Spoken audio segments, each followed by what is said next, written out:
এখনো তাকিয়ে আছিস ওই বিল্ডিংটার দিকে? তোর স্বপ্নের রাজকুমার কি ওই ছাদে এসে নামবে নাকি? রাইসা একটা দীর্ঘশ্বাস ফেলে। আরে না, ডিজাইনটার একটা অংশ কিছুতেই মিলছে না। দেখছিস না এই পিলারটার জন্য পুরো স্পেসটা নষ্ট লাগছে। তুই আর তোর পিলার, দুনিয়াতে আরো অনেক কিছুই আছে দেখার মতো। যেমন ধর ওই ছেলেটা কতক্ষণ ধরে তোকে দেখছে। আমার ওসবে আগ্রহ নেই, তুই জানিস। থাকবে কি করে? তোর তো ছোটবেলা থেকেই এক অ্যালার্জি, বিশেষ করে তোর ওই চাচাতো ভাইটার উপর। কি যেন নাম? আরিয়ান। ভাবা যায় ছেলেটা তোর চুলে চুইংগাম লাগিয়ে দিয়েছিল। আরিয়ান নামটা শোনার সাথে সাথে রাইসার কপালে দুটো সূক্ষ্ম ভাঁজ পড়ল। মেমোরি কার্ড থেকে ডিলিট করে দেওয়া একটা ভাইরাসের মতো নামটা আবার ফিরে আসলো। আরিয়ান চৌধুরী, তার জীবনের সবচেয়ে বড় উপদ্রব। যে ছেলেটার একমাত্র কাজ ছিল তাকে জ্বালাতন করা। রাইসা স্বস্তির নিঃশ্বাস ফেলেছিল যেদিন শুনেছিল সে দেশ ছেড়ে চলে যাচ্ছে। গত 7-8 বছরে তার কোনো খবর নেই, আর রাইসা জানতে চায়ও না। প্লিজ ওই সাইকোর নামটা নিস না তো, মুডটাই অফ হয়ে যায়। সাইকো একটু বেশি হয়ে গেল না? তুই ওকে দেখিসনি তাই বলছিস? ওর চাহনিটা। রাইসার কথা মাঝে মধ্যে থেমে গেল। তার ফোনটা বেজে উঠেছে। স্ক্রিনে মা নামটা জল জল করছে, কিন্তু ফোনটা ধরতে ওপাশ থেকে ভেসে এলো মায়ের কান্না ভেজা আতঙ্কিত স্বর। রাইসা, সর্বনাশ হয়ে গেছে রে মা, তুই এক্ষুনি বাসায় আয়। কিছুক্ষণ পর রাইসার বাড়িতে ইমতিয়াজ সাহেব পরাজিত সৈনিকের মতো সোফায় বসে। সব শেষ। আমাদের কোম্পানি, আমাদের সম্মান, এই বাড়ি, সবকিছুই আর থাকবে না। রাইসার বাবার হাত ধরে। এমন ভাবে বলছো কেন বাবা? নিশ্চয়ই কোনো পথ আছে। রাইসার মা চোখ মুছতে মুছতে। কোনো পথ নেই রে, তোর চাচা আরশাদ চৌধুরী এসেছিলেন। আরিয়ানদের বাবা? তিনি কি বলেছেন? তিনি আমাদের সব দেনা শোধ করে দেবেন, কোম্পানিকে আবার দাঁড় করিয়ে দেবেন, কিন্তু বিনিময়ে। রাইসার বুকের ভেতরটা কেঁপে ওঠে। বিনিময়ে কি বাবা? তিনি তোর সাথে আরিয়ানের বিয়ে দিতে চান। প্রস্তাবটা ছিল বিনা মেঘে বজ্রপাতের মতো।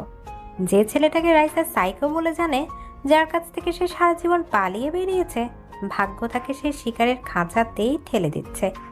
পরদিন বিকেলে চৌধুরী গ্রুপের হেড অফিসে বিশাল কাঁচ ঘেরা কনফারেন্স রুম। চারিদিকে বিলাসবহুল আয়োজন আর কর্পোরেট শীতলতা যেন রাইসার অসহায়ত্বকে আরও বাড়িয়ে তুলছিল। সে তার বাবা মায়ের সাথে একটা পুতুলের মতো বসেছিল, অপেক্ষা করছিল তার জীবনের রায় শোনার জন্য। ঠিক সেই মুহূর্তে রুমের দরজাটা নিঃশব্দে খুলে গেল।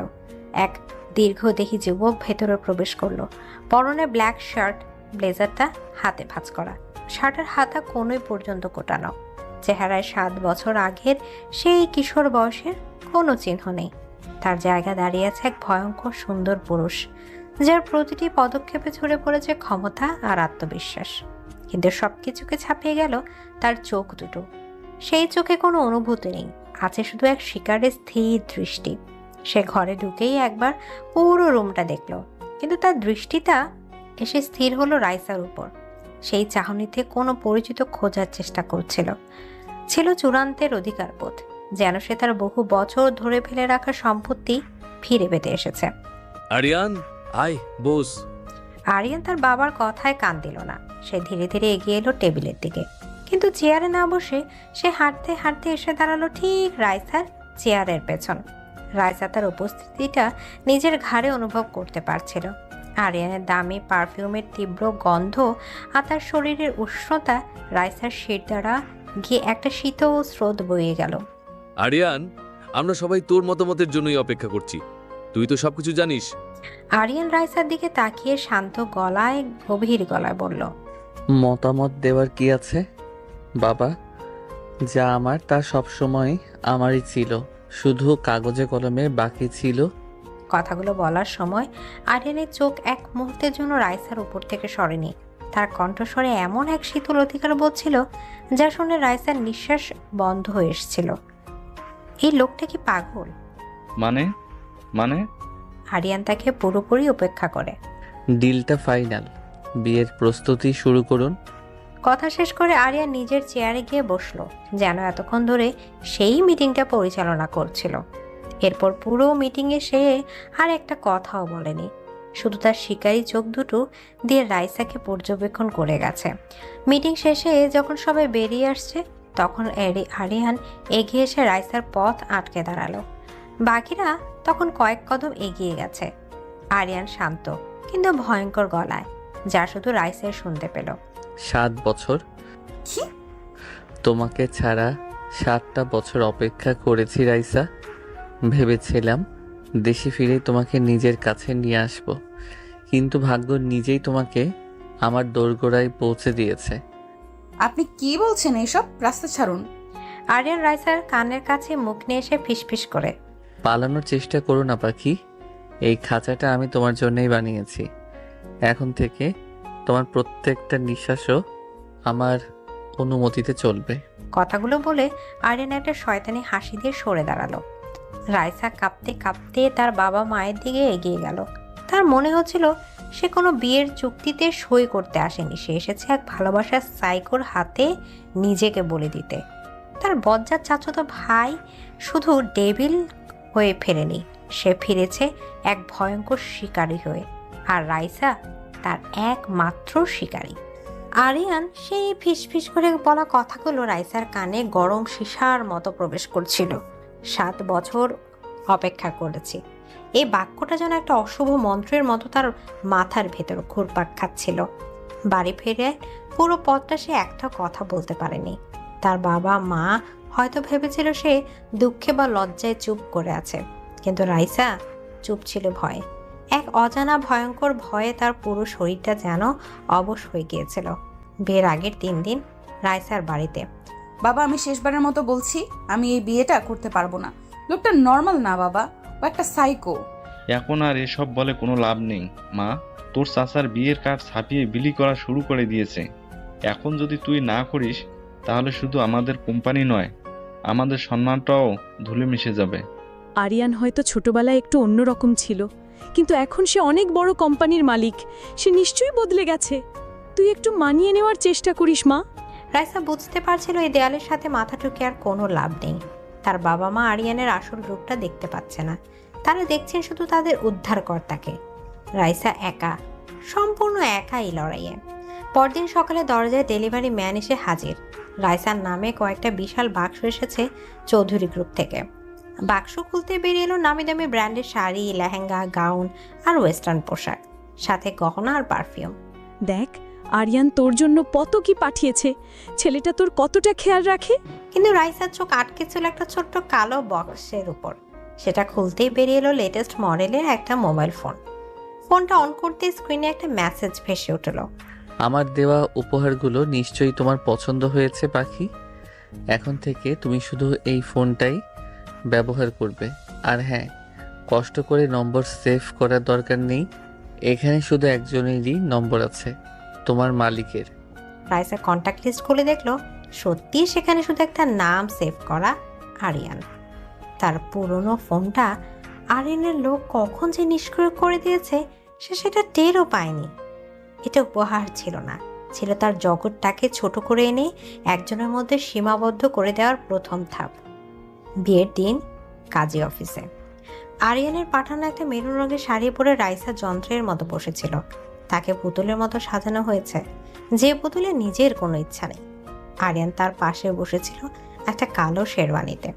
তাকে রাজার মতো দেখাচ্ছিল, এক বিজয়ী রাজা যে তার সবচেয়ে কাঙ্ক্ষিত রাজ্যকে দখল করতে চলেছে। মা, আপনি কবুল বলুন। রাইসা চুপ রইল, তার মুখ দিয়ে একটা শব্দ বের হচ্ছিল না। সে কিভাবে বলবে কবুল? কিভাবে সে নিজের জীবনটাকে শয়তানের হাতে তুলে দেবে? কি হলো মা, কবুল বলো। রাইসা তবুও চুপ। ঠিক সেই মুহূর্তে সে তার কানের কাছে আরিয়ানের শীতল নিঃশ্বাস অনুভব করলো। আরিয়ান শুধু রাইসা শুনতে পায় এমন গলায়। 1 সেকেন্ডের মধ্যে কবুল বলো রাইসা, না হলে কালকের সূর্য ওঠার আগেই তোমার বাবা রাস্তায় দাঁড়িয়ে ভিক্ষা করবে। আমি নিজের হাতে তার কোম্পানিটাকে এমনভাবে ধ্বংস করব যে তোমাদের অস্তিত্বই মুছে যাবে। হুমকিটা এতই শীতল আর স্পষ্ট ছিল যে রাইসার পুরো শরীরটা ভয়ে কেঁপে উঠল। সে চোখ বন্ধ করে নিল। তার সামনে তখন শুধু তার অসহায় বাবার মুখটা ভেসেছিল। কবুল। শব্দটা তার মুখ থেকে নয়, যেন আত্মা থেকে বেরিয়ে এলো। বাবা আপনি বলুন। আরিয়ান বিজয়ের মতো হাসি মুখে স্পষ্ট এবং দৃঢ় গলায়। কবুল। আরিয়ান যখন আংটি পরাতে গেল তখন সে রাইসার হাতটা এমন শক্ত করে ধরলো যে রাইসার আঙুলে ব্যথা হতে লাগলো। সে শুধু আংটিটা পরালো না, তার অধিকারের একটা ছাপ বসিয়ে দিল। চৌধুরী মেনশনে গাড়িতে পুরোটা পথ আরিয়ান কোনো কথা বলেনি, কিন্তু তার তীব্র দৃষ্টি একবারও রাইসার উপর থেকেও সরেনি। সেই দৃষ্টিতে রাইসার মনে হচ্ছিল একটা ক্ষুধার্ত নেকড়ে তার শিকারকে মাপছে। বাড়িতে ঢোকার পর আরিয়ান তাকে অনুসরণ করতে ইশারা করলো। বিশাল সিঁড়ি বেয়ে সে রাইসাকে নিয়ে এলো দোতলার একটা ঘরের সামনে। এটা ছিল মাস্টার বেডরুম। এটা তো আপনার ঘর, আমার ঘর কোনটা? আরিয়ান দরজা খুলে ভেতরে ঢুকে। আজ থেকে এটাই তোমার ঘর, এটাই তোমার পৃথিবী। অসম্ভব, আমি আপনার সাথে এক ঘরে থাকবো না। আমাদের কথা হয়েছিল। আমাদের কোনো কথা হয়নি রাইসা, কথা শুধু আমি বলেছি আর তুমি শুনেছ। আমি আমার শিকারকে চোখের আড়াল করি না, বিশেষ করে যখন শিকারটা তোমার মতো সুন্দর আর অবাধ্য হয়। আরিয়ান ঘরের বিশাল ওয়াক ইন ক্লজেটের দরজাটা খুললো। এক পাশে তার স্যুট আর শার্ট ঝোলানো, আর অন্য পাশটা পুরোপুরি খালি। তোমার জন্য যা যা লাগবে সব এখানে চলে আসবে। তোমার পুরনো জীবনের কোনো কিছুর আর তোমার প্রয়োজন নেই। আপনি আমার জীবনটা নিয়ন্ত্রণ করার কে? আমি আপনার সম্পত্তি নই। আরিয়ান ধীর পায়ে রাইসার দিকে এগিয়ে এসে। ঠিক এই কথাটা শোনার জন্যই অপেক্ষা করছিলাম। রাইসা ভয় পেয়ে পিছিয়ে যেতে চাইল, কিন্তু আরিয়ান এক ঝটকায় তার হাত ধরে ফেলল। সে রাইসাকে টেনে নিজের বুকের কাছে নিয়ে এলো। ছাড়ুন আমাকে, আমার ভয় লাগছে। ভয়? ভয় তো তোমাকে পেতেই হবে পাখি, কারণ আমি তোমাকে ভালোবাসি, আর আমার ভালোবাসাটা এমনই ভয়ঙ্কর। আরিয়ান রাইসাকে ঠেলতে ঠেলতে দেয়ালের সাথে দাঁড় করালো। রাইসার পালানোর আর কোনো পথ ছিল না। আরিয়ান রাইসার মুখের উপর ঝুঁকে এসে তীব্র আবেগে। কোথায় পালাবে? এই পুরো পৃথিবীটাও যদি আমি কিনে ফেলি, তবু তোমার পালানোর কোনো জায়গা থাকবে না, কারণ তুমি আমার। তোমার এই শরীর, তোমার মন, তোমার আত্মা, তোমার হাসি, তোমার কান্না, তোমার রাগ, সব কিছু আমার, শুধুই আমার। কথা শেষ করে আরিয়ান তার ঠোঁট দুটো রাইসার ঠোঁটের উপর চেপে ধরল। সেটা কোনো সাধারণ চুম্বন ছিল না, ছিল তীব্র, উত্তপ্ত আর শাস্তিদায়ক এক চুম্বন। আরিয়ান যেন তার সমস্ত অধিকার, 7 বছরে জমানো আসক্তি আর রাগ এই চুম্বনের মাধ্যমে রাইসার উপর প্রতিষ্ঠা করতে চাইল। কিছুক্ষণ পর আরিয়ান যখন তাকে ছাড়লো তখন রাইসা হাঁপাচ্ছিল। তার চোখ দুটো ফুলে উঠেছে, তার চোখ দিয়ে অঝরে জল পড়ছে। আরিয়ান তার দিকে তাকালো। তার চোখে কোনো অনুশোচনা ছিল না, ছিল এক ভয়ঙ্কর তৃপ্তি।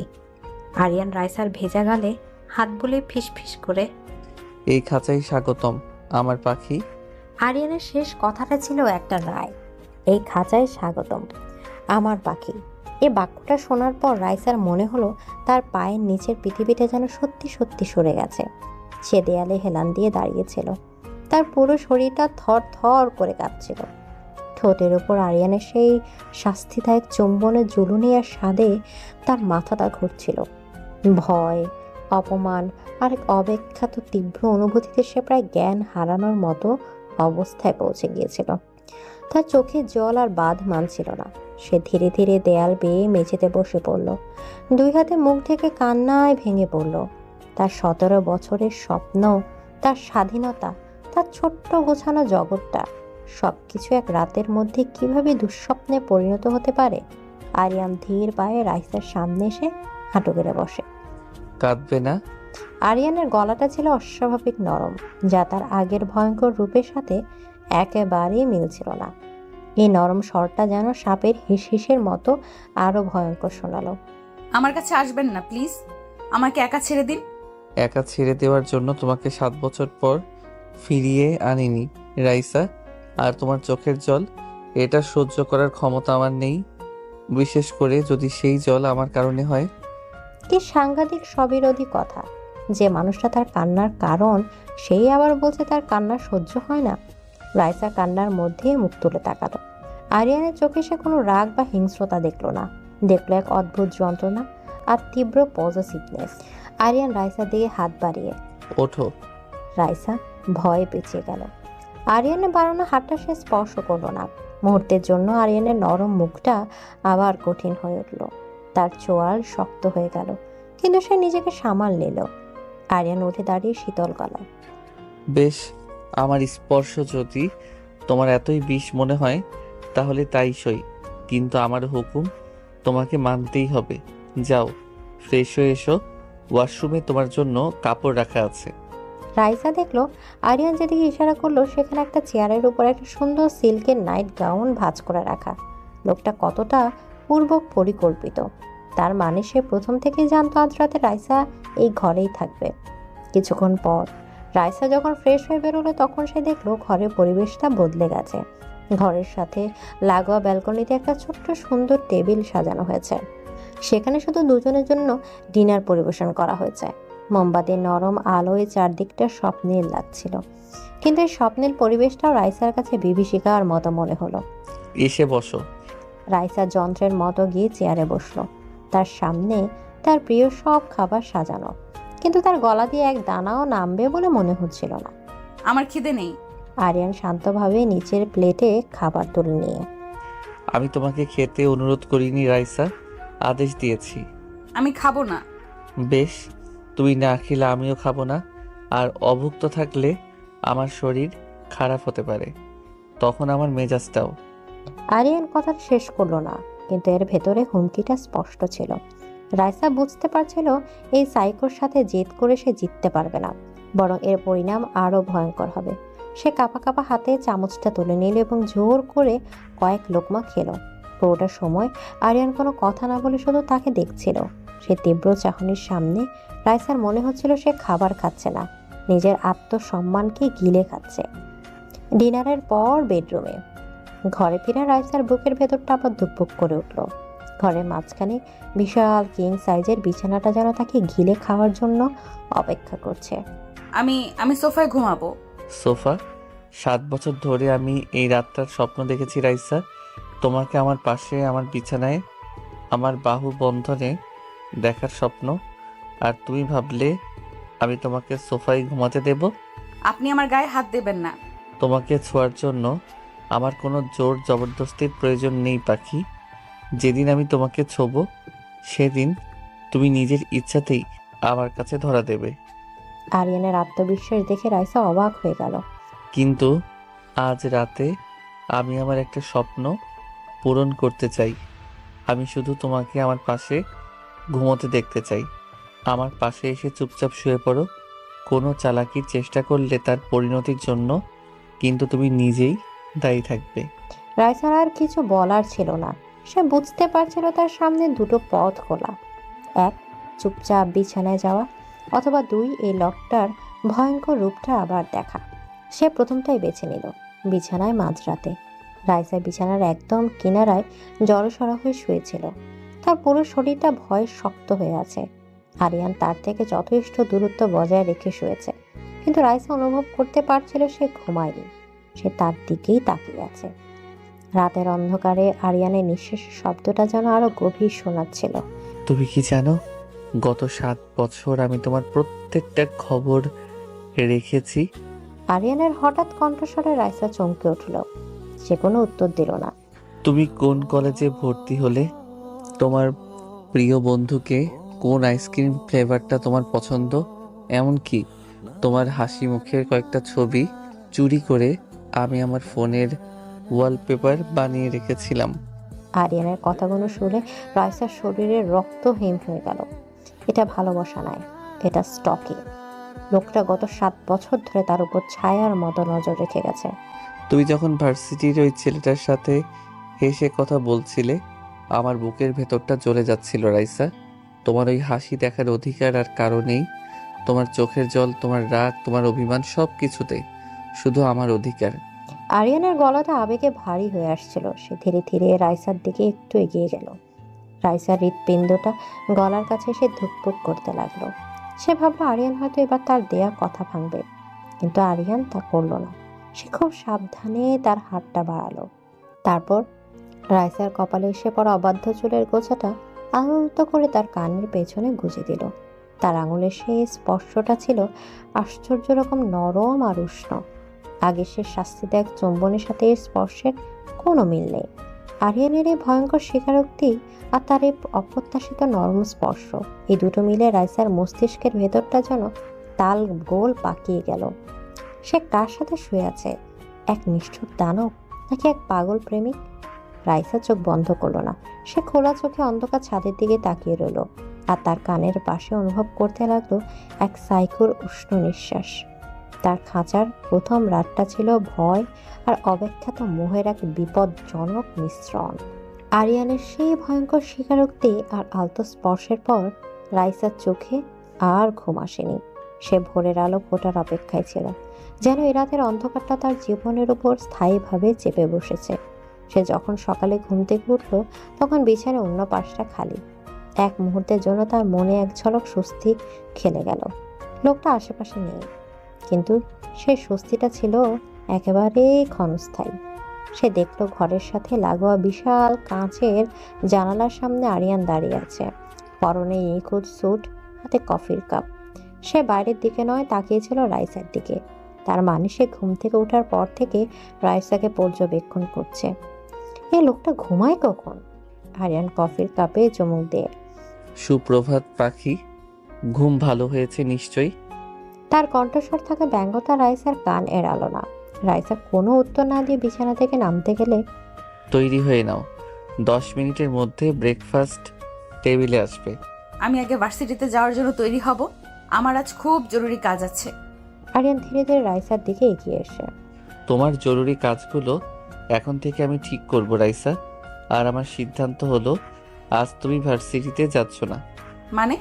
আমার ফাইনাল প্রজেক্টের কাজ চলছে, আমাকে যেতেই হবে। এটাই আমার শেষ সুযোগ নিজেকে প্রমাণ করার। আপনি আমার ভবিষ্যৎ নষ্ট করতে পারেন না। আরিয়ান রাইসার খুব কাছে এসে তার দিকে ঝুঁকে, তোমার ভবিষ্যৎ তো আমি রাইসা, আর সেটা নষ্ট হওয়ার কোনো সুযোগই আমি রাখবো না। আপনার ডেভিল, একটা শয়তান। ধন্যবাদ। তোমার মুখে এই নামটা শুনতে আমার বেশ ভালো লাগে। আর তোমার প্রজেক্টের জন্য চিন্তা করতে হবে না। মানে? আমি তোমার বন্ধু নীলা আর ওই ছেলেটা রাহুল দুজনকে এখানে আসতে বলেছি। তোমরা আমার লাইব্রেরি ঘরে বসে কাজ করবে আমার চোখের সামনে। রাইসা স্তব্ধ হয়ে গেল। এই লোকটার বুদ্ধির সাথে সে পড়ে উঠবে না। সে তাকে তার শেষ আশ্রয়টুকু তার ভার্সিটির জগৎটা থেকেও বিচ্ছিন্ন করে দিল। সে রাইসাকে তার বন্ধুদের সাথে কাজ করার সুযোগ দিচ্ছে, কিন্তু নিজের বানানো খাঁচার ভেতরে, নিজের করা নজরের আওতায়। কিছুক্ষণ পর ওয়াকিং ক্লজেটে রাইসা যখন ভার্সিটিতে যাওয়ার জন্য তার সাধারণ একটা স্যালার কামিজ বের করেছিল, তখন আরিয়ান ঘরে ঢুকলো। এটা নয়। সে কথা না বাড়িয়ে আলমারি থেকে একটা হালকা আকাশি রঙের হাইনেক ফুলহাতা ডিজাইনের গাউন বের করলো। পোশাকটা সুন্দর, দামি এবং মার্জিত, কিন্তু রাইসার মনে হলো এটা তার ব্যক্তিত্বের সাথে একেবারেই বেমানান। তুমি এটা পরবে? আমি আপনার সাজানো পুতুল নই যে আপনি যা বলবেন আমি তাই পরবো। আমি এটা পরবো না। আরিয়ান ধীর পায়ে এগিয়ে এসে রাইসার হাত থেকে তার পোশাকটা নিয়ে ছুঁড়ে ফেলে দিয়ে, তাহলে তোমার বন্ধুদের ফোন করে আসতে বারণ করে দেই। প্রজেক্টটা আর করার দরকার নেই। এই ঘরে সারা জীবন বন্দি হয়ে থাকো, সিদ্ধান্ত তোমার। আরিয়ানের গলা বড় শীতল।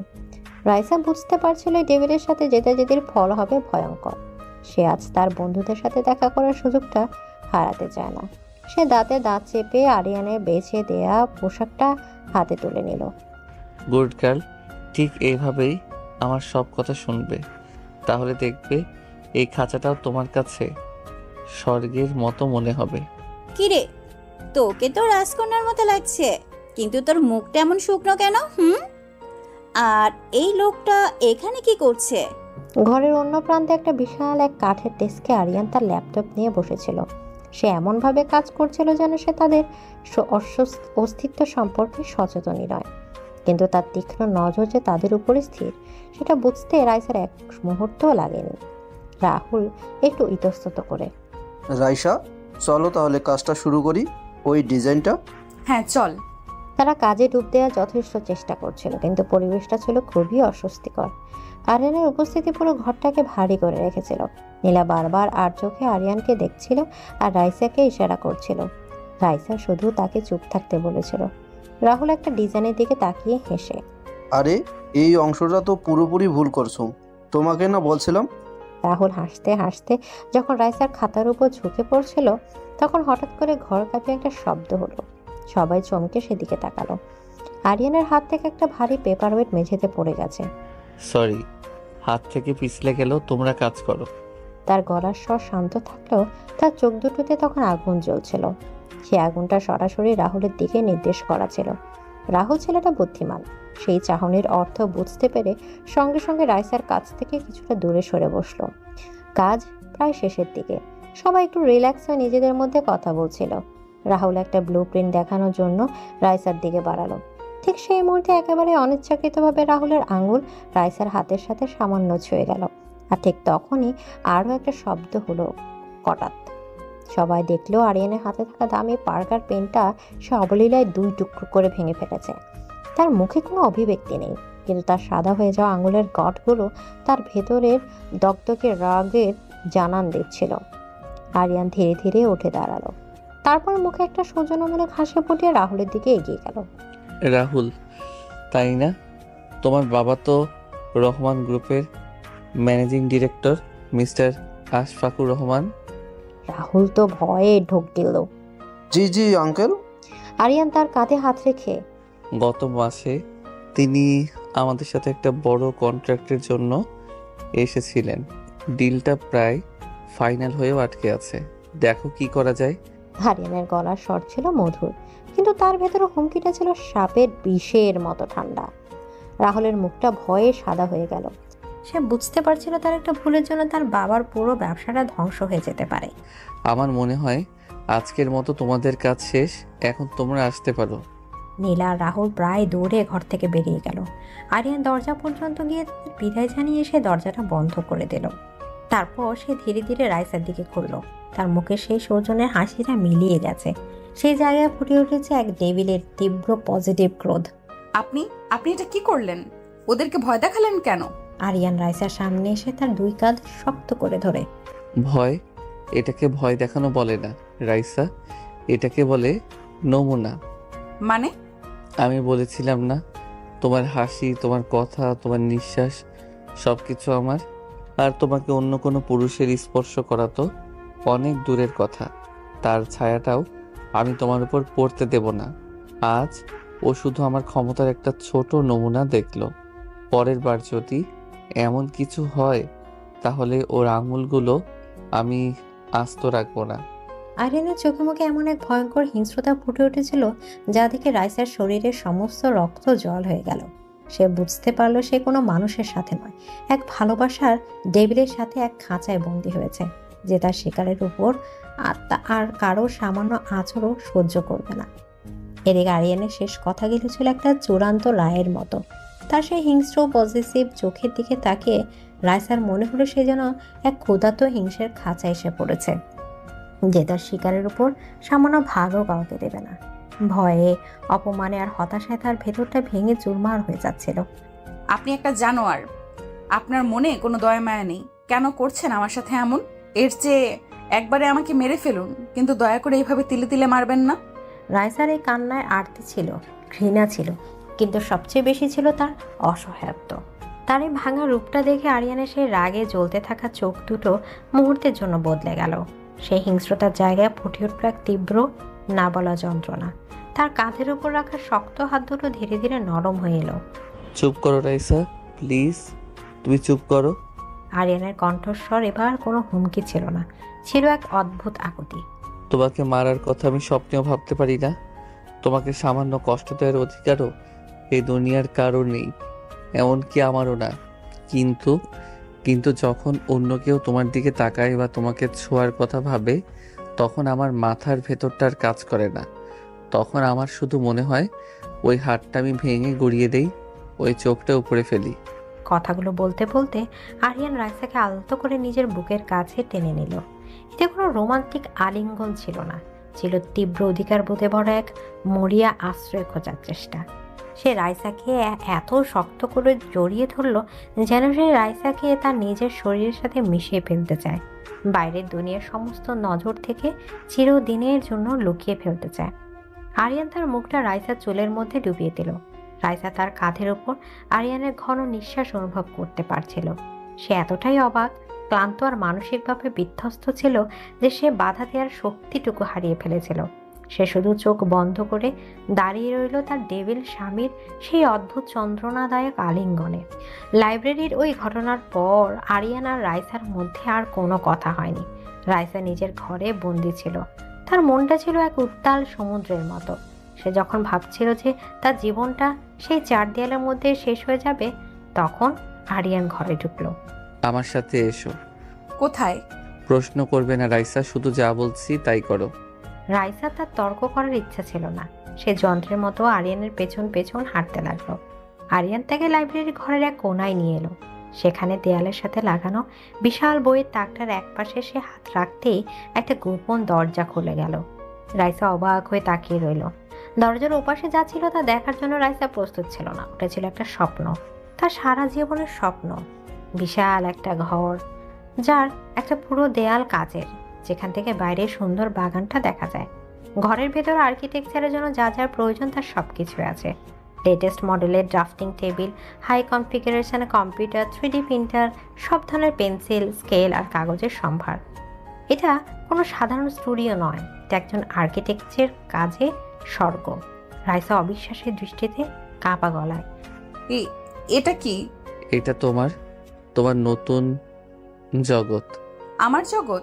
হ্যাঁ, তুমি বলেছিলে তোমার ফাইনাল প্রজেক্ট চলছে। বলেছিলে তুমি তোমার ভবিষ্যৎ নষ্ট হতে দেবে না, আমিও দেব না। তাই তোমার ভবিষ্যৎ, তোমার স্বপ্নকে আমি এই খাঁচার ভেতরেই নিয়ে এসেছি। আরিয়ানের কথাগুলো শুনে রাইসার মাথা কাজ করা বন্ধ করে দিয়েছিল। এই লোকটা কি দিয়ে তৈরি? সকালে যে মানুষটা তার বন্ধুদের সামনে তাকে অপমান করলো, যে তার বন্ধুকে প্রায় হুমকি দিয়ে তাড়িয়ে দিল, সেই মানুষটা তার স্বপ্নের জন্য এমন একটা জগৎ তৈরি করে রেখেছে। তোমাকে আর ভার্সিটিতে যাওয়ার দরকার নেই। তোমার যা যা লাগবে সব এখানে চলে আসবে। তোমার টিচার বা বন্ধুদের যদি দরকার হয়, তারাও এখানে এসে তোমার সাথে দেখা করবে। তুমি তোমার স্বপ্ন পূরণ করবে রাইসা, কিন্তু আমার বানানো এই স্বর্গে, আমার চোখের সামনে থেকে। এই ডেভিডের ভালোবাসার ধরনটা ছিল একেবারেই অন্যরকম। সে ডানা কেটে নেয় না, সে খাঁচাটাকে আকাশ বানিয়ে দেয়। রাইসা অনেকক্ষণ চুপ করে থাকার পর, আপনি কেন করছেন এসব? কেন আমার সাথে এমন করছেন? আরিয়ান কাঁচের দেয়ালের দিকে তাকিয়ে বাইরের অন্ধকারে চোখ রেখে, কারণ একবার আমি আমার সবচেয়ে প্রিয় জিনিসটাকে রক্ষা করতে পারিনি রাইসা। আরিয়ানের কণ্ঠস্বরটা হঠাৎ করে খুব দূরের মনে হলো, যেন সে এই সময় নেই, ফিরে গেছে তার কষ্টদায়ক অতীতে। আমার চোখের সামনে থেকে তাকে কেড়ে নেওয়া হয়েছিল, আর আমি কিছুই করতে পারিনি। আমি দুর্বল ছিলাম। সেই ভুলের অনুশোচনায় আমি গত 7 বছর ধরে জ্বলছি। রাইসার বুকের ভেতরটা ছ্যাদ করে উঠল। তার মনে পড়লো সেই রাতের কথা, আরিয়ানের হাতে থাকা সেই নারীর ছবির কথা। আরিয়ান এবার রাইসার দিকে ঘুরে, তার চোখে তীব্র এক আগুন। কিন্তু আমি আর দুর্বল নই রাইসা। আমি এখন এই শহরের সবচেয়ে শক্তিশালী মানুষ, আর আমি আমার ভুলের পুনরাবৃত্তি করব না। তোমাকে হারানোর আগে আমি এই পুরো পৃথিবীটাকে ধ্বংস করে দেব। প্রয়োজন হলে তোমাকেও এই 4 দেয়ালের মধ্যে সারা জীবনের জন্য বন্দি করে রাখবো, তবু তোমাকে হারাতে পারবো না। এটা কোনো হুমকি ছিল না, ছিল এক ভয়ঙ্কর শপথ। রাইসা প্রথমবার বুঝতে পারলো আরিয়ানের সেই পজিটিভনেসের উৎস ভয়, হারানোর ভয়। আর এই ভয় একটা মানুষকে কতটা বিপজ্জনক করে তুলতে পারে তা সে আজ নিজের চোখে দেখছিল। অনেক রাতে সেই স্টুডিওতে আরিয়ান রাইসাকে তার নতুন জগতে একা রেখে চলে গিয়েছিল। রাইসা প্রথমে কিছুক্ষণ স্তব্ধ হয়ে বসেছিল, তারপর সে ধীরে ধীরে উঠে দাঁড়ালো। সে ছুঁয়ে দেখলো নতুন ড্রাফটিং টেবিলটা, হাত বোলালো 3D প্রিন্টারের উপর। এগুলো তো সে চেয়েছিল, সারা জীবন ধরে চেয়েছিল। তার মনটা ছিল দ্বন্দ্বময় অনুভূতিতে ভরা। সে তার জেলরকে ঘৃণা করে, অথচ সেই জেলরই আবার তার স্বর্গের, তার স্বপ্নের রক্ষাকর্তা। সেই খাঁচা থেকে মুক্তি চায়, কিন্তু এই খাঁচার ভেতরের আকর্ষণকেও সে অস্বীকার করতে পারছে না। একসময় সে আনমনে একটা চেয়ারে বসে পড়ল। সামনে রাখা সাদা কাগজের উপর তুলে নিল একটা শার্প পেন্সিল। তারপর তার অজান্তে তার আঙুলগুলো চলতে শুরু করলো। ডিজাইন করাটা তার নিঃশ্বাস নেওয়ার মতো। এই মুহূর্তে এটাই ছিল তার একমাত্র মুক্তির পথ। কখন যে সে কাজ করতে করতে ক্লান্ত হয়ে ডেস্কের উপরে মাথা রেখে ঘুমিয়ে পড়েছিল সে টের পায়নি। আরিয়ান যখন মাঝরাতে তাকে দেখতে এলো, তখন সে দেখলো রাইসা ঘুমিয়ে আছে। তার মুখটা ঘুমের মধ্যে নিষ্পাপ শিশুদের মতো লাগছে। তার এলোমেলো চুলগুলো মুখের ওপর এসে পড়েছে, চারদিকে ছড়িয়ে আছে তার আঁকা স্কেচ। আরিয়ানের সেই ডেভিল সুলভ কঠিন মুখটা মুহূর্তে নরম হয়ে গেল। সে ঘুমন্ত মুখটার দিকে তাকিয়ে তার মনে হলো এই শান্তির জন্য সে পৃথিবীর যে কোনো শক্তির সাথে লড়তে পারে। সে খুব সাবধানে কোনো শব্দ না করে রাইসার কাছে এগিয়ে গেল। তারপর তাকে আলতো করে নিজের দুই বাহুতে তুলে নিল। ঠিক সেই মুহূর্তে আরিয়ানের বুকের উষ্ণতা রাইসার ঘুমটা ভেঙে গেল। সে চোখ পিটপিট করে চাইল।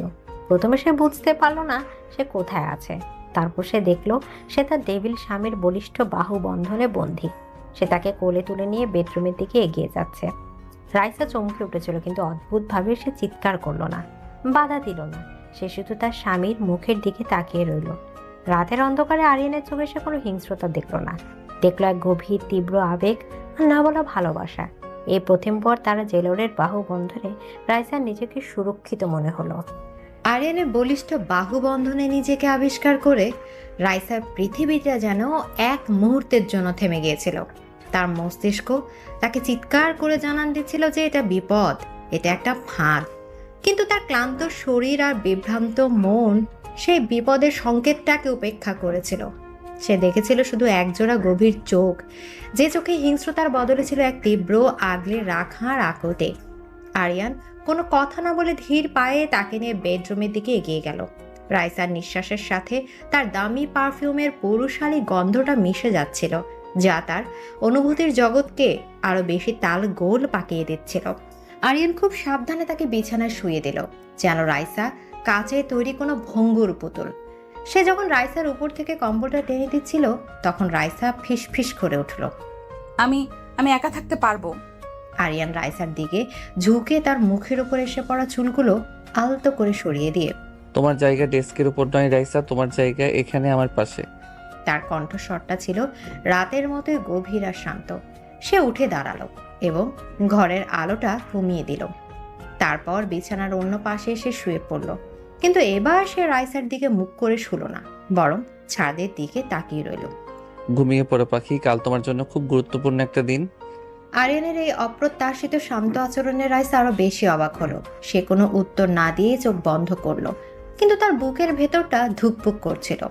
এই প্রথমবার এই ডেভিলের পাশে শুয়ে তার নিজেকে বন্দী মনে হলো না। মনে হলো সে এক জটিল ধাঁধার সম্মুখীন হয়েছে, যার সমাধান করা প্রায় অসম্ভব। পরদিন সকালে রাইসার যখন ঘুম ভাঙলো, তখন সকালে নরম আলোয় ঘরটা ভরে গেছে। সে দেখলো বিছানায় সে একা, আরিয়ান নেই। সে ধড়মড় করে উঠে বসলো। কাল রাতের ঘটনাগুলো তার কাছে স্বপ্নের মতো মনে হচ্ছিল।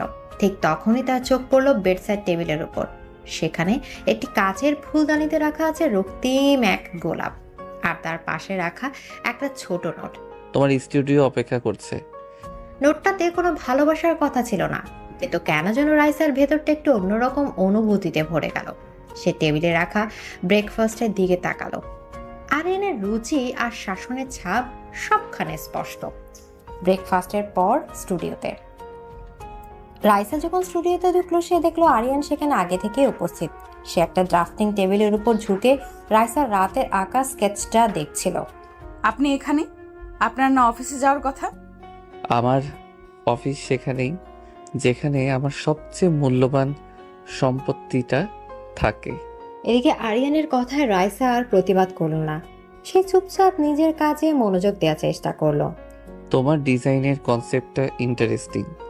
একটা পাবলিক লাইব্রেরির ডিজাইন, যেখানে প্রকৃতি আর স্থাপত্য একে অপরের সাথে মিশে যাবে। কিন্তু এই যে কাচের ছাদটা তুমি ডিজাইন করেছো, এটা লোড বেয়ারিং স্ট্রাকচার নিয়ে ভেবেছো। আমাদের দেশের আবহাওয়ায় এটা রক্ষণাবেক্ষণ করাটা খুব কঠিন হবে। রাইসা অবাক হয়ে গেল। সে ভাবতেও পারেনি আরিয়ান, যে কিনা একজন নির্দয় ব্যবসায়ী, সে আর্কিটেকচারের এত কঠিন বিষয়গুলো বুঝবে। সে তার নিজের অজান্তেই আরিয়ানের সাথে তার ডিজাইন নিয়ে আলোচনা মগ্ন হয়ে গেল। আমি গ্লেজিংয়ের জন্য ফটোভোল্টাইক গ্লাস ব্যবহার করার কথা ভেবেছি। সোলার প্যানেলের কাজও করবে, আর সাপোর্টের জন্য স্টিলের বদলে গ্লুগাম বিম ব্যবহার করলে। আইডিয়াটা ভালো, কিন্তু খরচ অনেক বেড়ে যাবে। প্রায় 1 ঘন্টা ধরে তারা কথা বলল। এই 1 ঘন্টায় রাইসা প্রায় ভুলেই গিয়েছিল যে সে তার জেলরের সাথে কথা বলছে। তার মনে হচ্ছিল সে তার কোনো প্রফেসরের সাথে তার স্বপ্নের প্রজেক্ট নিয়ে আলোচনা করছে। আরিয়ানের চোখে সে প্রথমবারের মতো দেখছিল মুগ্ধতা, যা তার পজেসিভ চাহনির থেকে একদম আলাদা। দুপুরে সেই স্টুডিওতে কখন যে দুপুর গড়িয়ে বিকেল হয়ে গেছে রাইসা টেরই পায়নি। সে তার কাজে এতটাই মগ্ন ছিল যে সকালের ব্রেকফাস্টের পর পেটে আর কিছুই পড়েনি। হঠাৎ দরজায় শব্দ হওয়ায় সে মুখ তুলে তাকালো। আরিয়ান দাঁড়িয়ে আছে, তার হাতে একটা খাবারের ট্রে। কাজের জন্য নিজের শরীরের ওপর অত্যাচার করাটা আমার নিয়মের বাইরে, রাইসা। আমার যখন ইচ্ছা হবে আমি তখন খাবো, আপনার ভাবতে হবে না। আরিয়ান ট্রেটা টেবিলের উপর রেখে, আমার ভাবতে হবে, কারণ তোমার এই শরীরটার ওপরও এখন আমার অধিকার। আরিয়ানের কথা রাইসা রেগে কিছু বলতে যাবে তার আগে আরিয়ান ট্রে থেকে একটা স্যান্ডউইচের টুকরো তুলে রাইসার মুখের সামনে ধরল। খাও। আমি খাবো না। জেদ করো না রাইসা, আমার ধৈর্যের পরীক্ষা নিও না। রাইসা মুখ ঘুরিয়ে নিল। তাদের মধ্যে এক নীরব যুদ্ধ শুরু হলো। আরিয়ানের চোখে অটল জেদ আর রাইসার চোখে তীব্র অবজ্ঞা। আরিয়ান এক দৃষ্টিতে তার দিকে তাকিয়ে রইল। সে দৃষ্টির তীব্রতার সামনে রাইসা ধীরে ধীরে দুর্বল হয়ে পড়েছিল। শেষ পর্যন্ত সে হার মানল। সে মুখ খুলতে আরিয়ানের স্যান্ডউইচের টুকরোটা তার মুখে পড়ে নিল। আরিয়ান নিজের হাতে রাইসাকে কয়েক টুকরো স্যান্ডউইচ আর ফল খাইয়ে দিল। এই দৃশ্যটা ছিল অদ্ভুত। এটা ছিল একই সাথে এক চরম নিয়ন্ত্রণের প্রকাশ, আবার এক গভীর যত্নের বহিঃপ্রকাশ। রাইসার নিজেকে এক পোষা পাখি মনে হচ্ছিল, যাকে তার মালিক নিজের হাতে খাইয়ে দিচ্ছে। রাইসা যখন খাচ্ছিল তখন তার চোখ হঠাৎ করে আরিয়ানের শার্টের কলারের কাছে আটকে গেল। শার্টের উপরের বোতামটা খোলা থাকায় সেখান দিয়ে একটা আবছা দাগ দেখা যাচ্ছে, একটা পুরনো কাটা দাগ। কি মনে করে রাইসা তার নিজের অজান্তে হাতটা বাড়ালো। তার আঙুলগুলো আলতো করে ছুঁয়ে গেল আরিয়ানের বুকের সেই কাটা দাগটায়। স্পর্শটা পেতে আরিয়ানের পুরো শরীরটা যেন পাথরের মতো শক্ত হয়ে গেল। এটা কিসের দাগ? প্রশ্নটা শোনার সাথে সাথে আরিয়ানের মুখে সেই শান্ত ভাবটা উধাও হয়ে গেল। তার চোখের মণিতে দেখা দিল এক গভীর অন্ধকার সমুদ্রের ঝড়। সেই যন্ত্রণা কাতর বিধ্বস্ত মুখটা আবার ফিরে এলো, যা রাইসা প্রথম রাতে স্টাডি রুমে দেখেছিল। আরিয়ান প্রায় ছিটকে সরে গেল। সে রাইসার হাতটা ধরে ফেলল। তার হাতের মুঠোটা ছিল বরফের মতো ঠান্ডা আর পাথরের মতো শক্ত। কখনো না, এই বিষয়ে আমাকে আর কখনো কোনো প্রশ্ন করবে না, নেভার।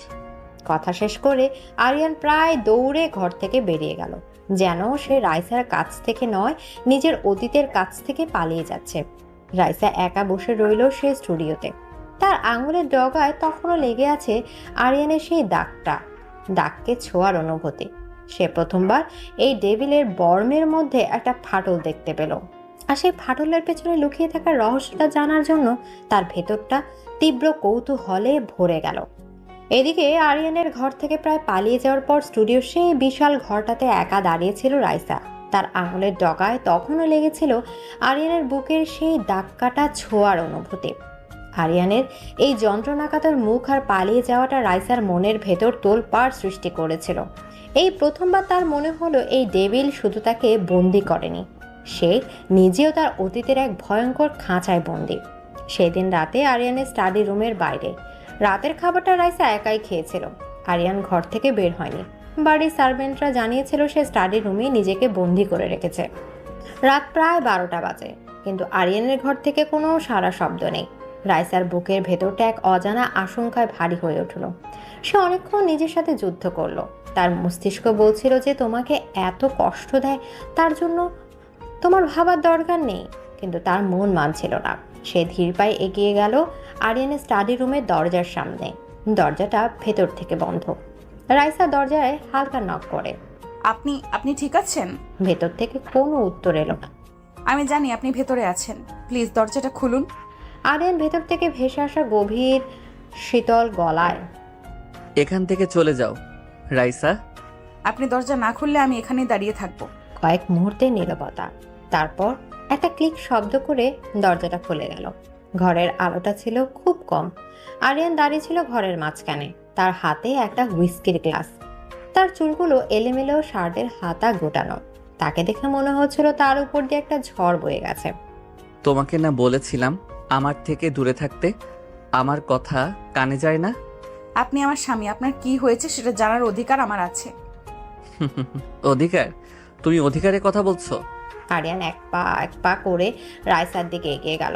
তার চোখ দুটো রাতের অন্ধকারে নেকড়ের মতো জ্বলছিল। রাইসা ভয় পেয়ে পিছিয়ে যেতে চাইল, কিন্তু তার পিঠটা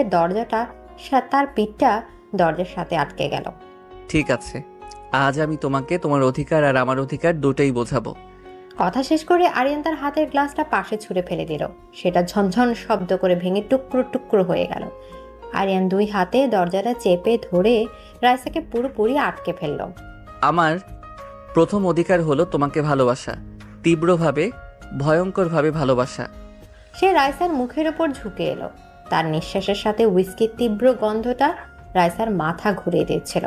সে কিছু বলার আগে আরিয়ান তার ঠোঁট দুটো রাইসার ঠোঁটের উপর চেপে ধরল। এই চুম্বনটা আগের গুলোর মতো ছিল না।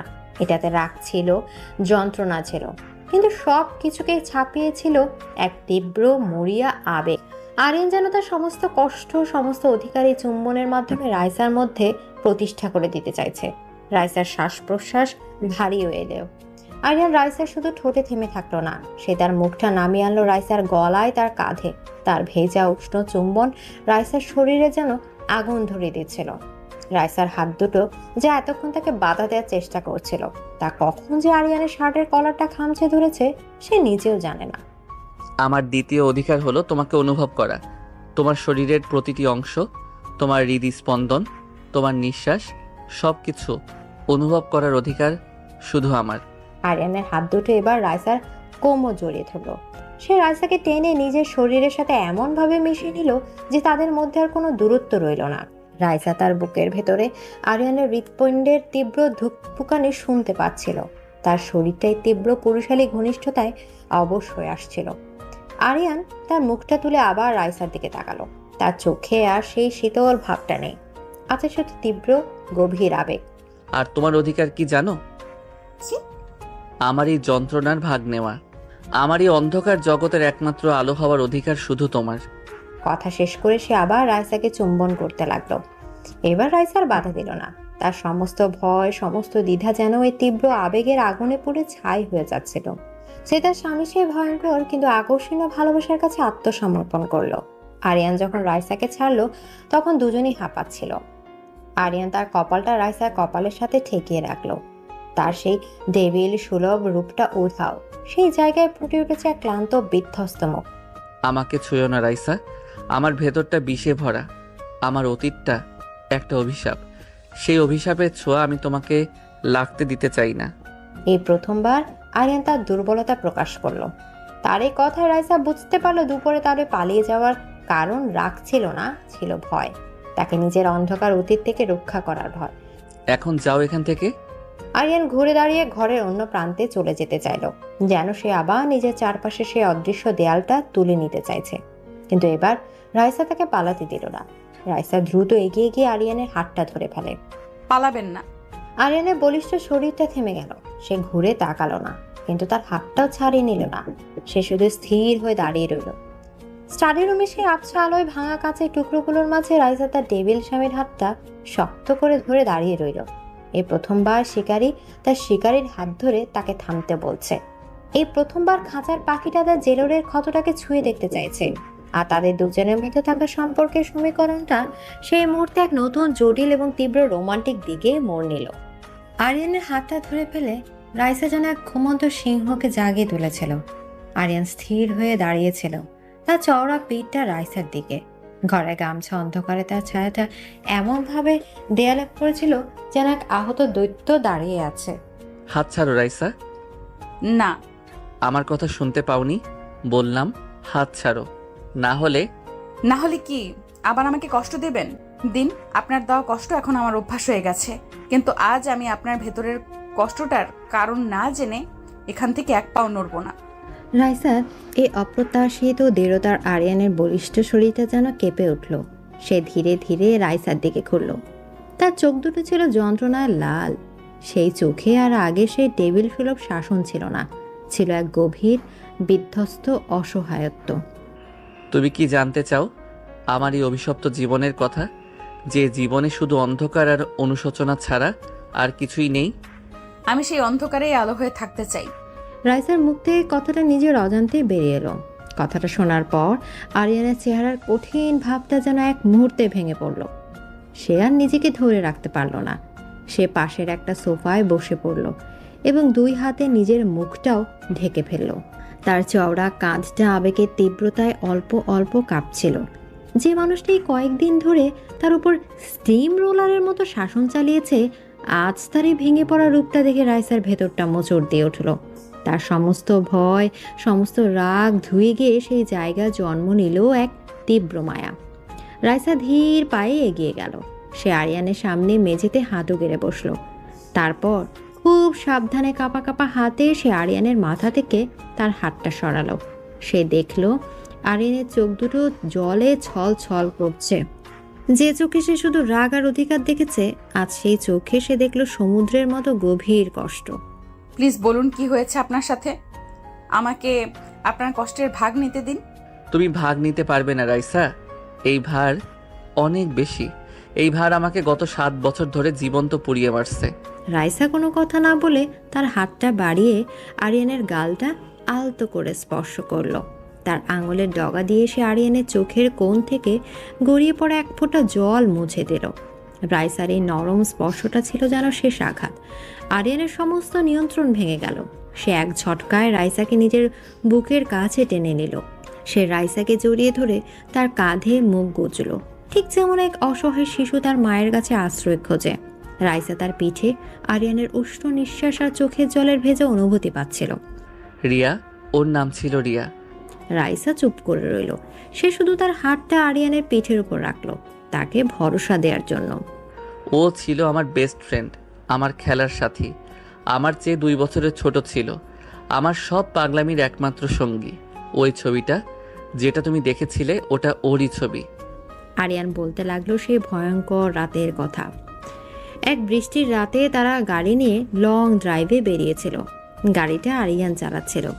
একটা অ্যাক্সিডেন্ট, একটা মারাত্মক অ্যাক্সিডেন্ট। আমার চোখের সামনে গাড়িটা কয়েকবার পল্টি খেলো। আমি ওকে বাঁচাতে পারিনি রাইসা। আমার জন্য, শুধু আমার জন্য ও আজ আর নেই। আমার বুকের এই দাগটা, এটা সেই অ্যাক্সিডেন্টেরই চিহ্ন। এটা আমাকে প্রত্যেক মুহূর্তে মনে করিয়ে দেয় আমি একটা ব্যর্থ মানুষ। আমি আমার সবচেয়ে প্রিয়জনকে রক্ষা করতে পারিনি। আরিয়ানের কনফেশন শুনে রাইসা নিজের চোখ দিয়েও জল গড়িয়ে পড়ছিল। সে বুঝতে পারছিল আরিয়ানের এই ডেভিল হয়ে ওঠার পেছনের কারণটা। সে ভালোবাসার মানুষকে হারানোর ভয়ে এতটা আতঙ্কিত যে সে তার নতুন ভালোবাসাকে এক ভয়ঙ্কর খাঁচায় বন্দি করে রক্ষা করতে চায়। আরিয়ান রাইসার কাঁধ থেকে মুখটা তুলল। তার চোখ দুটো লাল, মুখটা ভেজা। সে রাইসার দিকে এমনভাবে তাকালো যেন রাইসাই তার জীবনের শেষ আশ্রয়। সে ধীরে ধীরে রাইসার মুখের দিকে ঝুঁকল। রাইসা এবার বাধা দিল না। সে চোখ বন্ধ করলো। আরিয়ান তার ঠোঁট দুটো লাগলো রাইসার ঠোঁটের ওপর। এই চুম্বনটা ছিল আগের সবগুলো থেকে আলাদা। এটাতে কোনো জোর ছিল না, ছিল শুধু আত্মসমর্পণ। এটাতে কোনো অধিকার ছিল না, ছিল শুধু আকুতি। এটাতে কোনো শাসন ছিল না, ছিল শুধু ভালোবাসা আর যন্ত্রণা। রাইসা তার স্বামীর সেই কষ্টটাকে অনুভব করার জন্য সাড়া দিল। এটা ছিল তাদের প্রথম ট্রুলি মিউচুয়াল কিস, যে চুম্বনের মাধ্যমে দুটো ভাঙা আত্মা একে অপরের মধ্যে শান্তি খুঁজে নিচ্ছিল। কিছুক্ষণ পর আরিয়ান যখন চুম্বন থেকে সরে এলো, তখন সে রাইসার হাতটা ধরে নিজের হাতের মুঠোয় তুলে নিল। আমি ওকে রক্ষা করতে পারিনি, কিন্তু তোমাকে আমি হারাতে পারবো না রাইসা, কখনো না। সে রাইসার চিবুকটা আলতো করে তুলে ধরল। তার চোখের দিকে সরাসরি তাকিয়ে বলল, আজ থেকে তুমি শুধু আমার খাঁচার পাখি নও রাইসা, তুমি আমার এই অভিশপ্ত জীবনের একমাত্র শান্তি। আরিয়ানের এই স্বীকারোক্তি, এই আত্মসমর্পণ তাদের সম্পর্কের সমস্ত সমীকরণকে বদলে দিল। রাইসা বুঝতে পারল সে এক ডেভিলের প্রেমে পড়েছে, যে ডেভিল ভালোবাসার জন্য সব জ্বালিয়ে দিতে পারে। আবার সে ভালোবাসার এক নরম স্পর্শে মোমের মতো গলে যেত পারে। আর এই বিপজ্জনক প্রেম থেকে হয়তো তাদের নতুন এক গল্প শুরু হতে চলেছে। আরিয়ানের শেষ স্বীকারোক্তিটা ছিল এক নতুন ভোরের মতো, যে ভোরের আলোয় রাইসা প্রথমবার তার ডেভিল স্বামীর ভেতরে ক্ষতবিক্ষত মানুষটাকে দেখার সুযোগ পেয়েছিল। সে রাতটা ছিল তাদের জীবনের প্রথম রাত, যেখানে কোনো শাসন ছিল না, ছিল শুধু দুটো ভাঙা আত্মার একে অপরকে খুঁজে পাওয়ার আকুতি। পরদিন সকালে মাস্টার বেডরুমে রাইসার যখন ঘুম ভাঙল তখন সে নিজেকে আবিষ্কার করলো এক বলিষ্ঠ বাহুবন্ধনে। আরিয়ান তাকে ঘুমের মধ্যেই নিজের বুকের কাছে জড়িয়ে ধরে রেখেছে। তার নিঃশ্বাসের উষ্ণতা রাইসার ঘাড়ে এসে পড়ছিল। এই প্রথমবার ঘুম ভাঙার পর আরিয়ানের উপস্থিতি তার কাছে ভয়ের কারণ মনে হলো না, বরং এক অদ্ভুত নিরাপত্তা বোধে তার মনটা ভরে গেল। সে নাড়াচাড়া না করে চুপচাপ শুয়ে আরিয়ানের ঘুমন্ত মুখটার দিকে তাকিয়ে রইল। ঘুমের মধ্যেই মানুষটা কতটা শান্ত আর নিষ্পাপ দেখায়। সেই ধারালো চোয়াল, সেই কঠিন ঠোঁট, সবকিছুই ঘুমের মধ্যে নরম হয়ে এসেছে। কে বলবে এই মানুষটার ভেতরে একটা ভয়ঙ্কর ডেভিল বাস করে? এভাবে তাকিয়ে থাকলে কিন্তু আমি আবার ঘুমাতে পারবো না। রাইসা চমকে উঠল। সে ভেবেছিল আরিয়ান ঘুমিয়ে আছে। সে লজ্জা পেয়ে মুখটা ঘুরিয়ে নিতেই আরিয়ান তার বাহুবন্ধন আরো শক্ত করল। ছাড়ুন, সকাল হয়ে গেছে। আরিয়ান রাইসার দিকে পুরোপুরি ঘুরে তার চোখের দিকে তাকিয়ে। সকাল তো আমার অনেক আগেই হয়েছে, যখন তুমি আমার বুকে মাথা রেখে ঘুমিয়েছিলে। আরিয়ান তার এক হাত দিয়ে রাইসার গালটা আলতো করে স্পর্শ করল। আমার শান্তিকে এত কাছ থেকে দেখার সুযোগ আমি হাতছাড়া করতে পারি? কথা শেষ করে সে আর কোনো উত্তরের অপেক্ষা করলো না। সে ধীরে ধীরে রাইসার মুখের দিকে ঝুঁকল এবং তার ঠোঁটের উপর নিজের ঠোঁট দুটো রাখলো। এই চুম্বনটা ছিল ভোরের আলোর মতোই নরম আর উষ্ণ। এটাতে কোনো ছিল না জোর, ছিল শুধু গভীর আবেগ আর ভালোবাসা। রাইসাও তার নিজের অজান্তে এই চুম্বনে সাড়া দিল। তার হাতটা কখন যে আরিয়ানের চুলের মধ্যে ডুবে গেছে সে নিজেও জানে না। এই প্রথমবার সে তার স্বামীকে ভালোবাসা ফিরিয়ে দিল সমস্ত দ্বিধা ভুলে। ব্রেকফাস্ট টেবিলে সকালের নাস্তার পরিবেশটা ছিল একেবারে অন্যরকম। আরিয়ান টেবিলের মাথায় বসেনি, সে রাইসার ঠিক পাশের চেয়ারটাতেই বসেছিল। সে নিজের হাতে রাইসার প্লেটে খাবার তুলে দিচ্ছিল, বারবার জিজ্ঞেস করছিল তার আর কিছু লাগবে কিনা। আমার আজ একবার ভার্সিটিতে যেতে হবে। লাইব্রেরি থেকে ফাইনাল প্রজেক্টের জন্য কয়েকটা বই আনার দরকার। বেশ। রাইসা তো অবাক। সে ভেবেছিল আরিয়ান হয়তো আবার কোনো শর্ত দেবে বা তাকে যেতে দেবে না। তাহলে আমি ড্রাইভারকে বলে দিচ্ছি। আরিয়ান রাইসার কথায় বাধা দিয়ে। ড্রাইভার কেন? তোমার স্বামী এখনো মরে যায়নি রাইসা। মানে আপনি আমার সাথে যাবেন? আমার শান্তিকে আমি এক মুহূর্তের জন্যেও চোখের আড়াল করতে পারি না, যদি লাইব্রেরির বইগুলোর মধ্যে তুমি হারিয়ে যাও। আরিয়ানের এই পজিটিভনেসের ধরনটা বদলে গেছে। এখন এটা শাসন নয়, বরং ভালোবাসার এক মিষ্টি আবদারে পরিণত হয়েছে। রাইসা কিছু না বলে শুধু লজ্জা পেয়ে হাসল। ভার্সিটি ক্যাম্পাসে আরিয়ান চৌধুরী দেশের অন্যতম শীর্ষস্থানীয় ব্যবসায়ী। যখন তার কালো রেঞ্জ রোভার থেকে নেমে ভার্সিটি ক্যাম্পাসে ঢুকলো তখন যেন একটা ছোটখাটো ঝড় বয়ে গেল। কিন্তু সবচেয়ে বড় ঝড়টা উঠলো তখন যখন সবাই দেখলো সে গাড়ি থেকে নেমে রাইসার জন্য দরজা খুলে দিল এবং তার হাতটা নিজের হাতের মুঠোয় নিয়ে নিল। আরিয়ানের উপস্থিতি, তার আত্মবিশ্বাসী হাঁটাচলা আর রাইসার হাত ধরে রাখা, এই দৃশ্যটা ছিল সবার কাছে এক অবিশ্বাস্য ব্যাপার। রাইসার বান্ধবীরা দূর থেকে হা করে তাকিয়েছিল। কিরে, এটা স্বপ্ন না তো? এই লোকটা তোর সে ডেভিল বর? এই তো দেখি পুরাই হিরো হয়ে গেছে। চুপ কর। ঠিক তখনই তাদের সামনে রাহুল এসে পড়ল। সে আরিয়ানকে দেখে ভয়ে এক পা পিছিয়ে যেতে চাইল, কিন্তু আরিয়ান তার দিকে তাকিয়ে একটা সৌজন্যমূলক হাসি দিল। হ্যালো রাহুল, আশা করি ভালো আছো। আর তোমার বাবার কন্ট্রাক্টও অ্যাপ্রুভ হয়ে গেছে। Thank you so much sir. Aryan শুধু মাথা নাড়ল। তার এই একটা হাসিতেই ছিল ক্ষমতা আর ভালোবাসার দ্বৈত প্রদর্শন। সে সবাইকে বুঝিয়ে দিল রাইসা তার আর রাইসার সাথে জড়িত সব কিছুই তার কাছে গুরুত্বপূর্ণ। লাইব্রেরির নীরব পরিবেশেও তাদের নিয়ে কানাঘুষা থামছিল না। রাইসা যখন বই খুঁজছিল তখন আরিয়ান তার পেছন পেছন হাঁটছিল, যেন সে তার ছায়া সঙ্গী। রাইসা উপরে তাকের দিকে তাকিয়ে, ইস, বইটা বড্ড উপরে, হাত পাচ্ছি না। রাইসা যখন পায়ের আঙুলের উপর ভর দিয়ে বইটা পড়ার চেষ্টা করছিল তখন সে হঠাৎ করেই তার পেছনে আরিয়ানের শরীরের উষ্ণ উপস্থিতি অনুভব করল। আরিয়ান তার ঠিক পেছনে এসে দাঁড়িয়েছিল। সে এক হাতে রাইসার কোমর জড়িয়ে ধরে তাকে নিজের শরীরের সাথে মিশিয়ে নিল আর অন্য হাতটা উঁচু করে তাক থেকে বইটা নামিয়ে আনলো। আমি থাকতে তোমার কোনো কিছুতেই কষ্ট করতে হবে না, শান্তি। আরিয়ানের উষ্ণ নিঃশ্বাস আর গভীর কণ্ঠস্বর রাইসার শরীরে এক অদ্ভুত শিহরণ বইয়ে দিল। চারপাশ এত মানুষ, কিন্তু তাদের দুজনের জগৎটা যেন এক মুহূর্তের জন্য আলাদা হয়ে গিয়েছিল। রাইসার মুখটা লজ্জায় লাল হয়ে গেল। ফেরার পথে গাড়িটা যখন ভার্সিটি গেট ছেড়ে বেরিয়ে এলো তখন রাইসার মুখে ছিল এক তৃপ্তির হাসি। এই প্রথমবার তার নিজেকে বন্দি মনে হলো না, বরং পৃথিবীর সবচেয়ে ভাগ্যবতী নারী মনে হলো। আরিয়ান এক হাতে স্টিয়ারিং ধরেছিল আর অন্য হাতে ধরেছিল রাইসার হাত। ঠিক সেই মুহূর্তে আরিয়ানের ফোনটা বেজে উঠল। স্ক্রিনে আননোন নাম্বার। লেখাটা দেখে আরিয়ানের মুখের হাসিটা মিলিয়ে গেল। তার চেহারাটা মুহূর্তেই কঠিন হয়ে উঠল। হ্যালো। ফোনের ওপাশ থেকে কি বলা হলো তা শোনা গেল না, কিন্তু আরিয়ানের চোখ দুটো জ্বলে উঠল। সে আবার ফিরে এসেছে? কোথায়? তাকে আমার সামনে নিয়ে আসো। জীবিত। জীবিত শব্দটার উপর সে এমনভাবে জোর দিল যা শুনে রাইসার বুকের ভেতরটা কেঁপে উঠল। আরিয়ান ফোনটা কেটে দিল। গাড়ির ভেতরে সেই সুন্দর রোমান্টিক পরিবেশটা এক মুহূর্তে উধাও হয়ে গেল। সেই জায়গায় ফিরে এলো এক দম বন্ধকর উত্তেজনা। কে কে ফিরে এসেছে আরিয়ান? আরিয়ান গাড়িটা রাস্তার পাশে দাঁড় করালো। সে রাইসার দিকে পুরোপুরি খুলল। তার সে প্রেমিক রূপটা আর নেই। সেই জায়গায় ফিরে এসেছে সেই পুরনো ডেভিল, কিন্তু এবার তার চোখে রাইসার জন্য কোনো শাসন নেই, আছে তীব্র উদ্বেগ আর ভয়। সেই রাইসার মুখটা তার দুই হাতের আঁচলে তুলে নিল। শোনো রাইসা, আমি কি বলছি মন দিয়ে শোনো। এখন থেকে তুমি এক মুহূর্তের জন্যেও আমার চোখের আড়াল হবে না, এক সেকেন্ডের জন্যেও না। বুঝতে পারছো আমার কথা? আরিয়ানের কণ্ঠস্বরে এমন এক ভয়ঙ্কর আকুতি ছিল যা দেখে রাকিব সাহেব বুঝতে পারলো তাদের সে শান্তির আকাশটা কেটে গেছে। আবার কোনো ভয়ঙ্কর ঝড় তাদের দিকে ধেয়ে আসছে, আর সেই ঝড়ের হাত থেকে তাকে রক্ষা করার জন্য তার ডেভিল স্বামী আবার তার সেই পুরনো ভয়ঙ্কর রূপে ফিরে এসেছে। আরিয়ানের সেই আদেশ মিশ্রিত আকুতিটা গাড়ির ভেতরের বাতাসকে ভারী করে তুলেছিল। রাইসার বুকের ভেতরটা ভয়ে ধুকপুক করছিল, কিন্তু তার চেয়েও বেশি ছিল আরিয়ানের জন্য এক তীব্র উদ্বেগ। সে তার প্রেমিকের চোখে যে ভয়টা দেখেছিল সেটাকে সে উপেক্ষা করতে পারল না। রাইসা আরিয়ানের হাতটা নিজের হাতের মুঠোয় নিয়ে, আরিয়ান আমার দিকে তাকান। সে কে?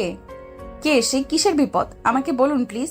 আরিয়ান সামনের দিকে তাকিয়ে স্টিয়ারিং হুইলটা শক্ত করে ধরে। তোমার এসব জানার দরকার নেই রাইসা।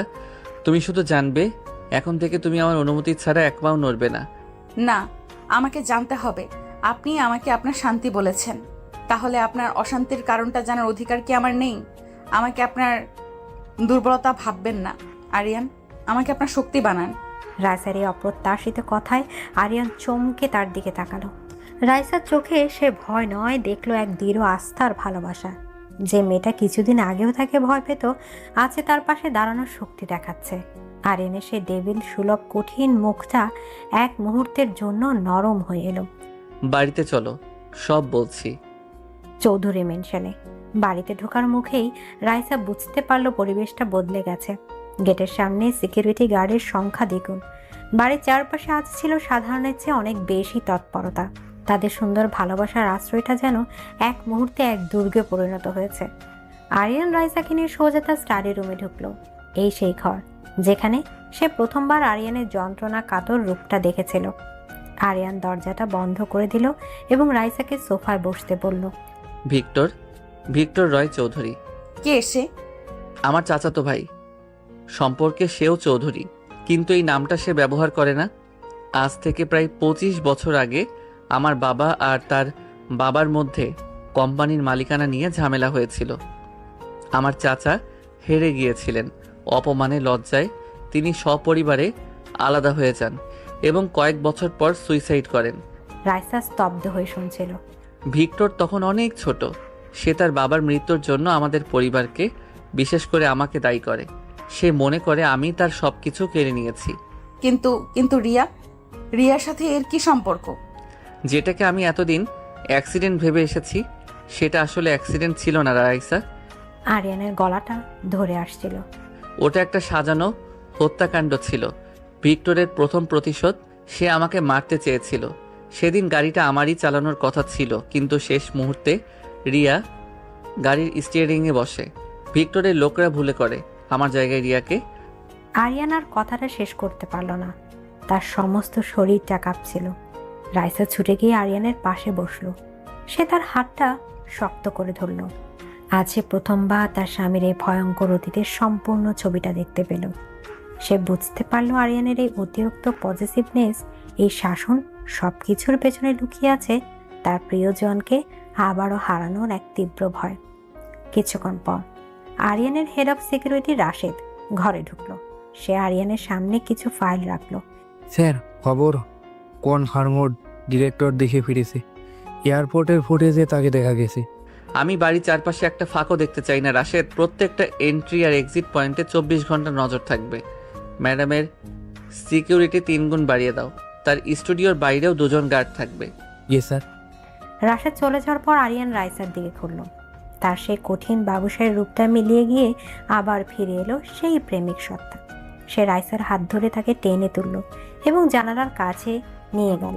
আরিয়ান বাইরের দিকে তাকিয়ে, ওই দেখো, ওই প্রত্যেকটা গেটে, প্রত্যেকটা কোণায় আমার সবচেয়ে বিশ্বাসী লোক দাঁড়িয়ে আছে।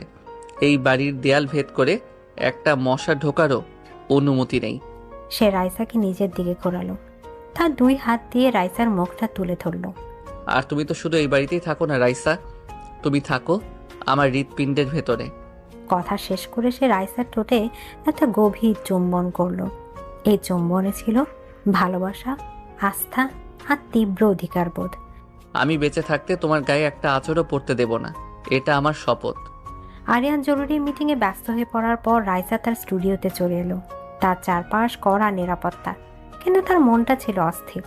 সে চেষ্টা করছিল ডিজাইনের মধ্যে ডুবে গিয়ে বাইরের পৃথিবীটা ভয়ঙ্কর বাস্তবতাটাকে ভুলে থাকতে। সে তার বিশাল কম্পিউটার স্ক্রিনে একটা 3D মডেলিং সফটওয়্যারে কাজ করছিল। হঠাৎ করে স্ক্রিনটা কয়েক মুহূর্তের জন্য নিভে গিয়ে আবার জ্বলে উঠল। রাইসা ভাবলো হয়তো ভোল্টেজের সমস্যা, কিন্তু এরপর যা হলো তার জন্য সে প্রস্তুত ছিল না। তার ডিজাইন সফটওয়্যারের মাঝখানে একটা কালো টেক্সট বক্স খুলে গেল এবং সেখানে কেউ যেন রিয়েল টাইমে টাইপ করতে শুরু করলো। তোমার খাঁচাটা খুব সুন্দর পাখি। রাইসার বুকের ভেতরটা হিম হয়ে গেল। তার হাত পা ঠান্ডা হয়ে আসছিল। এটা কে করেছে? কিভাবে? কিন্তু খাঁচার দরজা ভাঙতে খুব বেশি সময় লাগে না। রাইসা ভয়ে চিৎকার করতে চাইল, কিন্তু তার গলা দিয়ে কোনো স্বর বেরোলো না। সে মাউস দিয়ে বক্সটা বন্ধ করার চেষ্টা করলো, কিন্তু পারল না। আরিয়ান কি তোমাকে বলেছে রিয়া দেখতে ঠিক তোমার মতোই হাসতো? এই শেষ বাক্যটা ছিল রাইসার জন্য সবচেয়ে বড় আঘাত। তার মানে শত্রু শুধু বাইরে নয়, সে তার খোঁজ খবরও রাখে। সে তাদের ব্যক্তিগত কথাও জানে। মেসেজটা এক ঝটকায় উধাও হয়ে গেল, আর তার জায়গায় স্ক্রিনের মাঝখানে ফুটে উঠল টকটকে লাল একটা গোলাপের ছবি, যে গোলাপের পাপড়ি বেয়ে রক্ত ঝরছে। এরপর কম্পিউটারটা হঠাৎ করে শাটডাউন হয়ে গেল। স্টুডিওর উজ্জ্বল আলোয় করা নিরাপত্তার ঘেরা টোপের মধ্যে বসে রাইসা ভয়ে কাঁপতে লাগলো। সে বুঝতে পারল ডেভিলের শত্রু শুধু শক্তিশালী নয়, সে অদৃশ্য। আর সে ইতিমধ্যে দুর্গের ভেতর ঢোকার পথ খুঁজে বের করে ফেলেছে। কম্পিউটারের অন্ধকার স্ক্রিনটার দিকে তাকিয়ে রাইসার মনে হচ্ছিল সে যেন এক অতল গহ্বরের দিকে তাকিয়ে আছে। ডিক্টরের পাঠানো মেসেজের শেষ বাক্যটা, আরিয়ান কি তোমাকে বলেছে রিয়া দেখতে ঠিক তোমার মতোই হাসতো? একটা বিষাক্ত সাপের মতো তার আত্মাকে দংশন করেছিল।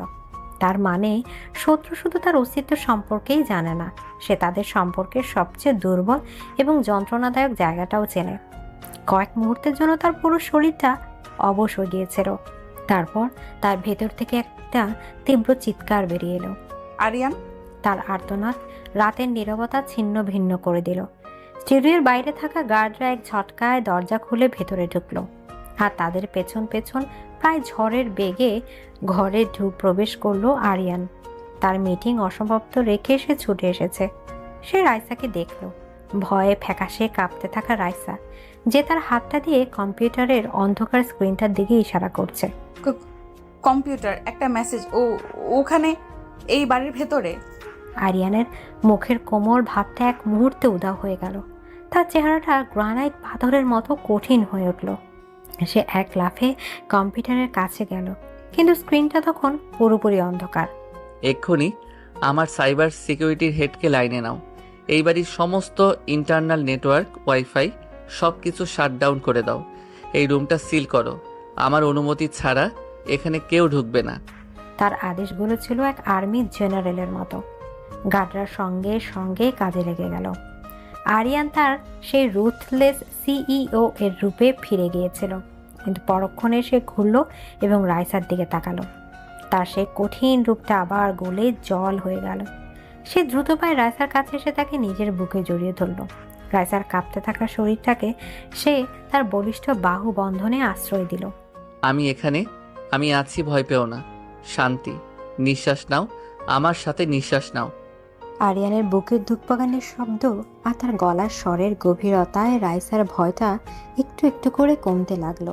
সে তার স্বামীর শার্টটা খামচে ধরে রইল, যেন এটাই তার একমাত্র আশ্রয়। মাস্টার বেডরুমে আরিয়ান এক মুহূর্তের জন্য রাইসাকে একা ছাড়েনি। সে তাকে কোলে তুলে স্টুডিও থেকে তাদের ঘরে নিয়ে এলো। তারপর তাকে বিছানায় বসিয়ে নিজে গিয়ে পানি নিয়ে এলো। তার সমস্ত কাজে ছিল এক তীব্র অস্থিরতার গভীর যত্ন। রাইসা কাঁপা কাঁপা গলায় আরিয়ানকে মেসেজের প্রতিটা কথা বলল। বিশেষ করে শেষ বাক্যটা বলার সময় তার গলাটা ধরে এলো। ও ও বলেছে রিয়াও নাকি আমার মতোই হাসতো। ও কিভাবে এত কিছু জানে আরিয়ান? রিয়ার নামটা রাইসার সাথে তার সাদৃশ্যের কথাটা শুনে আরিয়ানের চোখে এক ঝলক তীব্র যন্ত্রণা ফুটে উঠেই মিলিয়ে গেল। সে জায়গাটা দখল করে নিল এক হিমশীতল ভয়ঙ্কর ক্রোধ। সে বুঝতে পারছিল ডিক্টর শুধু তার ব্যবসার আঘাত হানতে চায় না, সে তার সবচেয়ে দুর্বল জায়গায় তার ক্ষত বিক্ষত অতীতে আঘাত করতে চায়। আরিয়ান বিছানায় রাইসার পাশে বসে তাকে নিজের কোলে টেনে নিয়ে সে আমার সবচেয়ে দুর্বল জায়গায় আঘাত করার চেষ্টা করছে রাইসা। আরিয়ান রাইসার মাথায় হাত বোলাতে লাগলো। আর তুমি আমার সবচেয়ে বড় দুর্বলতা এবং আমার সবচেয়ে বড় শক্তি। ভিক্টর জানে না সে কার সাথে খেলতে এসেছে। সে আমার অতীতের এক ভূতের সাথে লড়তে চাইছে, কিন্তু সে জানে না যে আমার বর্তমানটা কতটা শক্তিশালী। কথা শেষ করে আরিয়ান রাইসার মুখের দিকে তাকালো। তার চোখে ছিল আগুন। সে রাইসার ঠোঁটে একটা চুম্বন করলো। এই চুম্বনটা ছিল মরিয়া, তীব্র এবং পজিটিভ। এই চুম্বনের মাধ্যমে সে যেন রাইসাকে নয় বরং নিজেকেই প্রতিশ্রুতি দিচ্ছিল। ও তোমাকে আমার কাছ থেকে কেড়ে নিতে চায়, কারণ ও জানে তুমি আমার নিঃশ্বাস। কিন্তু ও এটা জানে না যে নিঃশ্বাস ছাড়া এই শরীরটা বেঁচে থাকে না, একটা জীবন্ত লাশে পরিণত হয়। আর লাশ কোনো নিয়ম মানে না। রাইসা আরিয়ানের স্টাডি রুমে। আরিয়ান রাইসাকে একা রাখতে রাজি হলো না। সে তাকে নিয়ে তার ওয়্যার রুমে অর্থাৎ তার স্টাডি রুমে চলে এলো, যেখানে তার সিকিউরিটি টিম কাজ করছিল। রাইসা দেখলো এক অন্য আরিয়ানকে, যে তার প্রেমিক বা স্বামী নয়, একজন ঠান্ডা মাথা স্ট্র্যাটেজিস্ট। তার সাইবার এক্সপার্ট ভিডিও কলে লাইনে ছিল। স্যার, হ্যাকটা খুব সফিস্টিকেটেড ছিল। মাল্টিপল প্রক্সি সার্ভার করে আইপি অ্যাড্রেস করে লুকানো হয়েছে। আমরা ট্রেস করার আগেই ওরা বেরিয়ে গেছে। কিন্তু কি? স্যার, ওরা শুধু মেসেজ পাঠিয়ে বেরিয়ে যায়নি, ওরা আমাদের নেটওয়ার্কে একটা গোস্ট প্রোগ্রাম রেখে গেছে, যার মাধ্যমে ওরা হয়তো এখনও সার্ভিসেস সিস্টেমের উপর নজর রাখতে পারছে। কথাটা শোনার সাথে সাথে ঘরের তাপমাত্রা যেন আরো কয়েক ডিগ্রি কমে গেল। তার মানে শত্রু এখনো তাদের দেখছে, তাদের প্রতিটা পদক্ষেপের উপর নজর রাখছে। সিস্টেমটা আইসোলেট করে দাও আর আমাদের ব্যাকআপ সিকিউরিটি প্রোটোকল অ্যাক্টিভেট করো। আমি চাই 24 ঘন্টার মধ্যে এই ঘোস্ট আমার সিস্টেম থেকে দূর হবে। টিমকে নির্দেশ দিয়ে আরিয়ান কলটা কেটে দিল।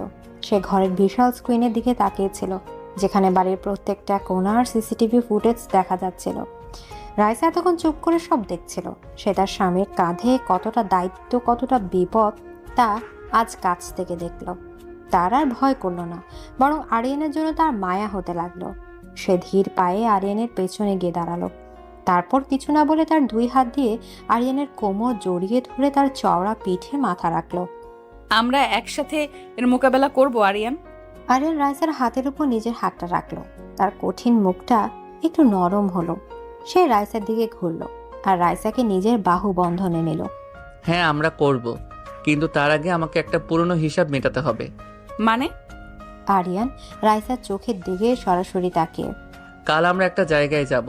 তুমি আমার সেই অতীতটাকে নিজের চোখে দেখবে, যেটাকে আমি এতদিন সবার থেকে লুকিয়ে রেখেছি। আরিয়ানের চোখের দৃষ্টিটা ছিল তীব্র আর দৃঢ়। সময় এসেছে ভিক্টরকে এই মেসেজটা দেওয়ার, যে আমার শান্তিকে যে ছোঁয়ার চেষ্টা করে তার পরিণতি কতটা ভয়ঙ্কর হতে পারে। রাইসা বুঝতে পারছিল আরিয়ান আর শুধু আত্মরক্ষা করবে না, এবার সে আক্রমণ করবে। আর সে রাইসাকে সাথে নিয়ে যাচ্ছে তার সে অন্ধকারের অতীতের মুখোমুখি হতে, যেখান থেকে হয়তো এক নতুন ভয়ঙ্কর ঝড়ের শুরু হবে। এদিকে আরিয়ানের সে ভয়ঙ্কর শপথের পর পুরো বাড়িটাকেই যেন এক যুদ্ধকালীন পরিস্থিতি তৈরি হয়েছিল। রাইসার প্রতিটা পদক্ষেপ, প্রতিটা মুহূর্ত এখন কঠোর নিরাপত্তার চাদরে মোড়া। কিন্তু অদ্ভুতভাবে এই বন্ধকর পরিবেশেও রাইসা ভয় পাচ্ছিল না। কারণ সে জানতো এই দুর্গের প্রতিটা দেয়াল, প্রতিটা পাহারাদার শুধু একজনের নির্দেশে চলছে, আর সেই একজন তাকে নিজের জীবনের চেয়েও বেশি ভালোবাসে। পরদিন সকালটা ছিল থমথমে। আরিয়ান খুব কম কথা বলছিল। তার পরনে ছিল কালো শার্ট আর ট্রাউজার্স, যা তার চেহারার কাঠিন্যকে আরো বাড়িয়ে তুলেছিল। রাইসা যখন তৈরি হয়ে নিচে নামলো, তখন আরিয়ান তার জন্য অপেক্ষা করছিল। তুমি তৈরি তো? আমি আপনার সাথে যে কোনো জায়গায় যেতে তৈরি আরিয়ান। রাইসার এই সিম্পল উত্তরে আরিয়ানের কঠিন মুখটাতে এক ঝলক নরম ভাব খেলে গেল। সে এগিয়ে এসে রাইসার হাতে একটা ছোট চৌকো আকৃতির লকেট ধরে দিল। এটা সব সময় তোমার গলায় থাকবে। এটা শুধু একটা লকেট নয়, একটা প্যানিক বাটন আর ট্র্যাকার। যদি কখনো কোনো পরিস্থিতিতে আমরা আলাদা হয়ে যাই বা তুমি সামান্যতম বিপদ অনুভব করো, শুধু এটা চেপে ধরবে। আমি পৃথিবীর যেখানে থাকি তোমার কাছে পৌঁছে যাব। এই উপহারটা কোনো প্রেমিক তার প্রেমিকাকে দেয় না, দেয় একজন যোদ্ধা তার সবচেয়ে মূল্যবান সম্পদকে রক্ষা করার জন্য। রাইসা কোনো কথা না বলে লকেটটা পরে নিল। গাড়িতে তাদের যাত্রাপথটা ছিল দীর্ঘ। তার শহরের কোলাহল ছেড়ে বেরিয়ে যাচ্ছিল। তাদের কালো আর্মার্ড গাড়ির সামনে পেছনে ছিল আরো দুটো সিকিউরিটি কনভয়। রাইসা প্রথমবার কাছ থেকে দেখেছিল আরিয়ান চৌধুরীর আসল জগৎ, যে জগতে ভালোবাসা আর বিপদ হাত ধরাধরি করে চলে। প্রায় 2 ঘন্টা পর তাদের গাড়িটা একটা নির্জন, প্রায় ভুলে যাওয়া রাস্তায় ঢুকলো। দুপাশে ঘন জঙ্গল। আরো কিছুক্ষণ চলার পর গাড়িটা এসে থামলো একটা বিশাল লোহার গেটের সামনে, যা মরিচাকা পড়ে প্রায় ধ্বংস হয়ে গেছে। গেটের ওপাশে যা দেখা যাচ্ছিল তা এক কথা অবিশ্বাস্য। একটা বিশাল পোড়া বাড়ি। এক সময় হয়তো এটা খুব সুন্দর কোনো মেনশন ছিল, কিন্তু এখন শুধু তার কঙ্কালটা দাঁড়িয়ে আছে। দেয়ালগুলো আগুনে পুড়ে কালো হয়ে গেছে। ছাদের জায়গায় ফাঁকা আকাশ, চারদিকটা বনো লতা পাতায় ছেয়ে গেছে। এটা কোন জায়গা? আরিয়ান গাড়ির জানালা দিয়ে তাকিয়ে ভারী গলায়। এটা আমার শেষ হয়ে যাওয়ার জায়গা রাইসা, আর ভিক্টরের শুরু হওয়ার জায়গা। পোড়া বাড়ির ভেতরে গাড়ি থেকে নেমে আরিয়ান রাইসার হাতটা শক্ত করে ধরল। তার একসাথে সেই ধ্বংসস্তূপের দিকে এগিয়ে গেল। বাড়ির ভেতরে ঢোকার পর এক স্বেচ্ছাতে বা পোড়া গন্ধ রাইসার নাকে এসে লাগলো। আরিয়ান তাকে নিয়ে হাঁটতে হাঁটতে একটা বিশাল হলের মাঝখানে এসে দাঁড়ালো, যার ছাদটা পুরোপুরি ধসে পড়েছে। এখানেই সেদিন পার্টিটা হয়েছিল। রিয়ার জন্মদিন ছিল। খুব সেজেছিল ও, ঠিক যেন একটা পরী। আরিয়ানের কণ্ঠস্বরটা অতীতের স্মৃতিতে ডুবে যাচ্ছিল। সেদিন খুব বৃষ্টি নেমেছিল। আমি ওকে বারবার বলেছিলাম এই বৃষ্টিতে গাড়ি নিয়ে বেরোনোর দরকার নেই, কিন্তু ও খুব জেদি ছিল, আমার কোনো কথাই শোনেনি। আরিয়ান একটা দীর্ঘশ্বাস ফেলল। আমাদের মধ্যে ঝগড়া হয়েছিল, খুব ঝগড়া। আমি ওর ওপর চিৎকার করেছিলাম। আমার শেষ কথাগুলো, ওর সাথে আমার শেষ কথাগুলো ছিল শুধু রাগ আর বিরক্তি। এই স্বীকারোক্তিটা করার সময় আরিয়ানের গলাটা ধরে এলো। যে মানুষটা পুরো পৃথিবীর সামনে কঠিন হয়ে থাকে, সে আজ তার ভালোবাসার সামনে তার সবচেয়ে বড় দুর্বলতা, তার সবচেয়ে গভীর অনুশোচনার কথাটা স্বীকার করে নিল।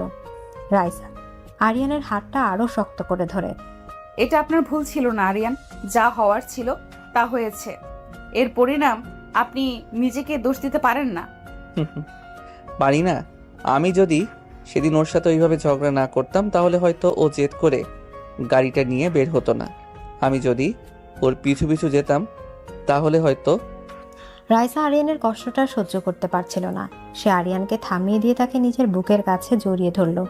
এ পোড়া বাড়ির ধ্বংসস্তূপের মাঝে দুটো বর্তমান মানুষ একে অপরের অতীতের ক্ষতটাকে সারিয়ে তোলার চেষ্টা করছিল। এই পোড়া বাড়ির ধ্বংসস্তূপের মাঝে দুটো বর্তমানে মানুষ একে অপরের অতীতের ক্ষতটাকে সারিয়ে তোলার চেষ্টা করছিল। কিছুক্ষণ পর রাইসার স্পর্শে আরিয়ান ধীরে ধীরে শান্ত হলো। তা সে যন্ত্রণাকাতর ভাবটা কেটে গিয়ে সেই জায়গায় ফিরে এলো এক শীতল দৃঢ় সংকল্প। আমি জানি ভিক্টর আমাদের দেখছে। কিভাবে?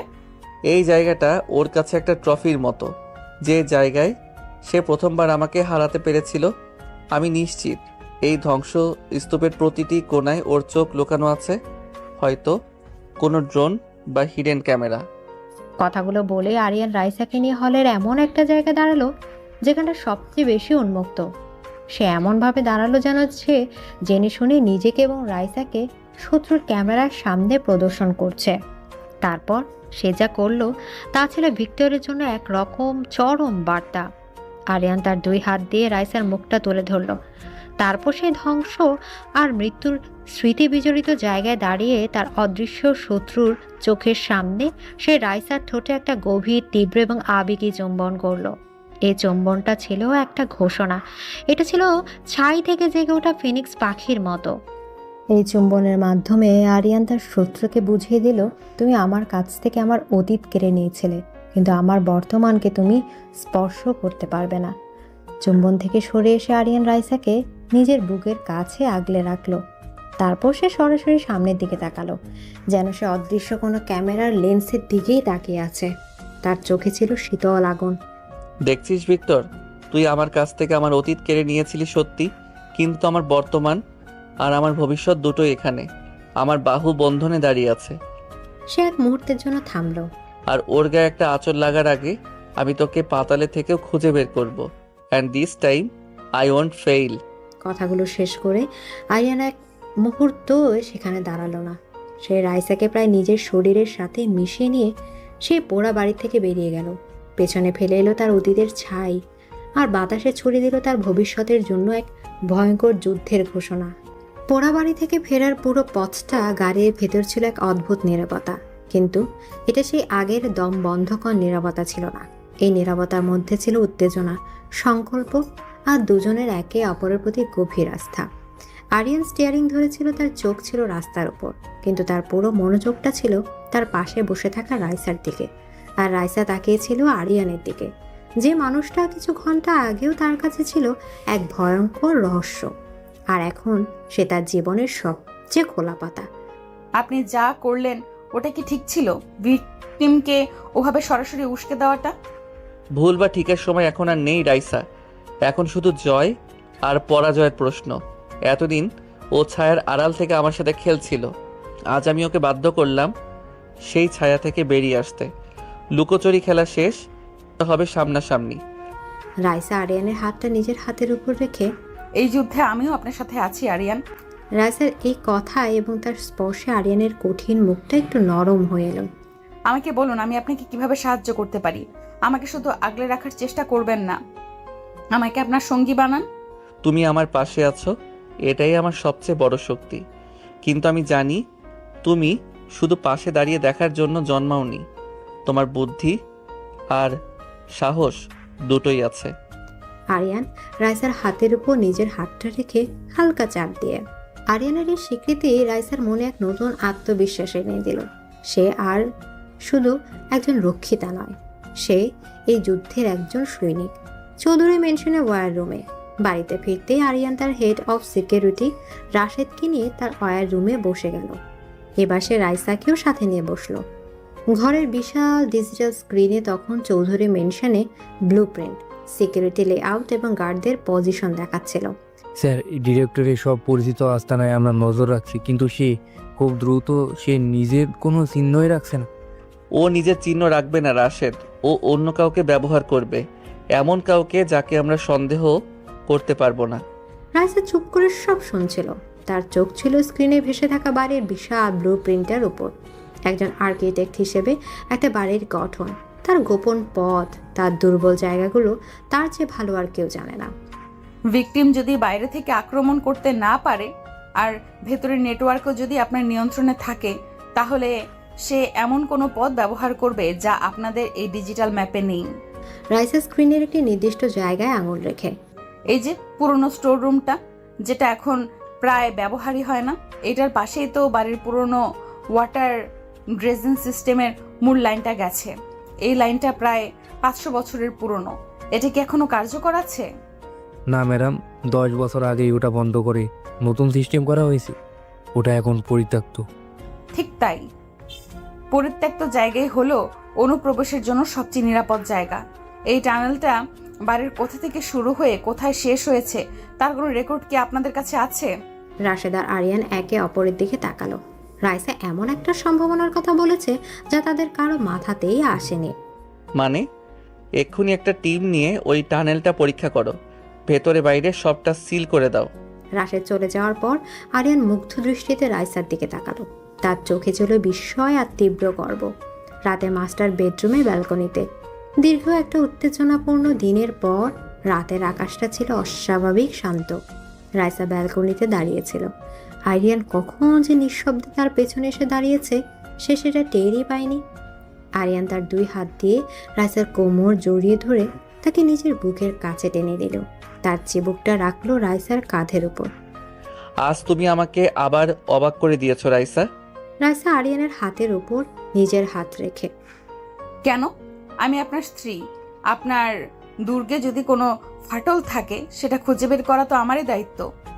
আরিয়ান রাইসাকে নিজের দিকে ঘোরালো।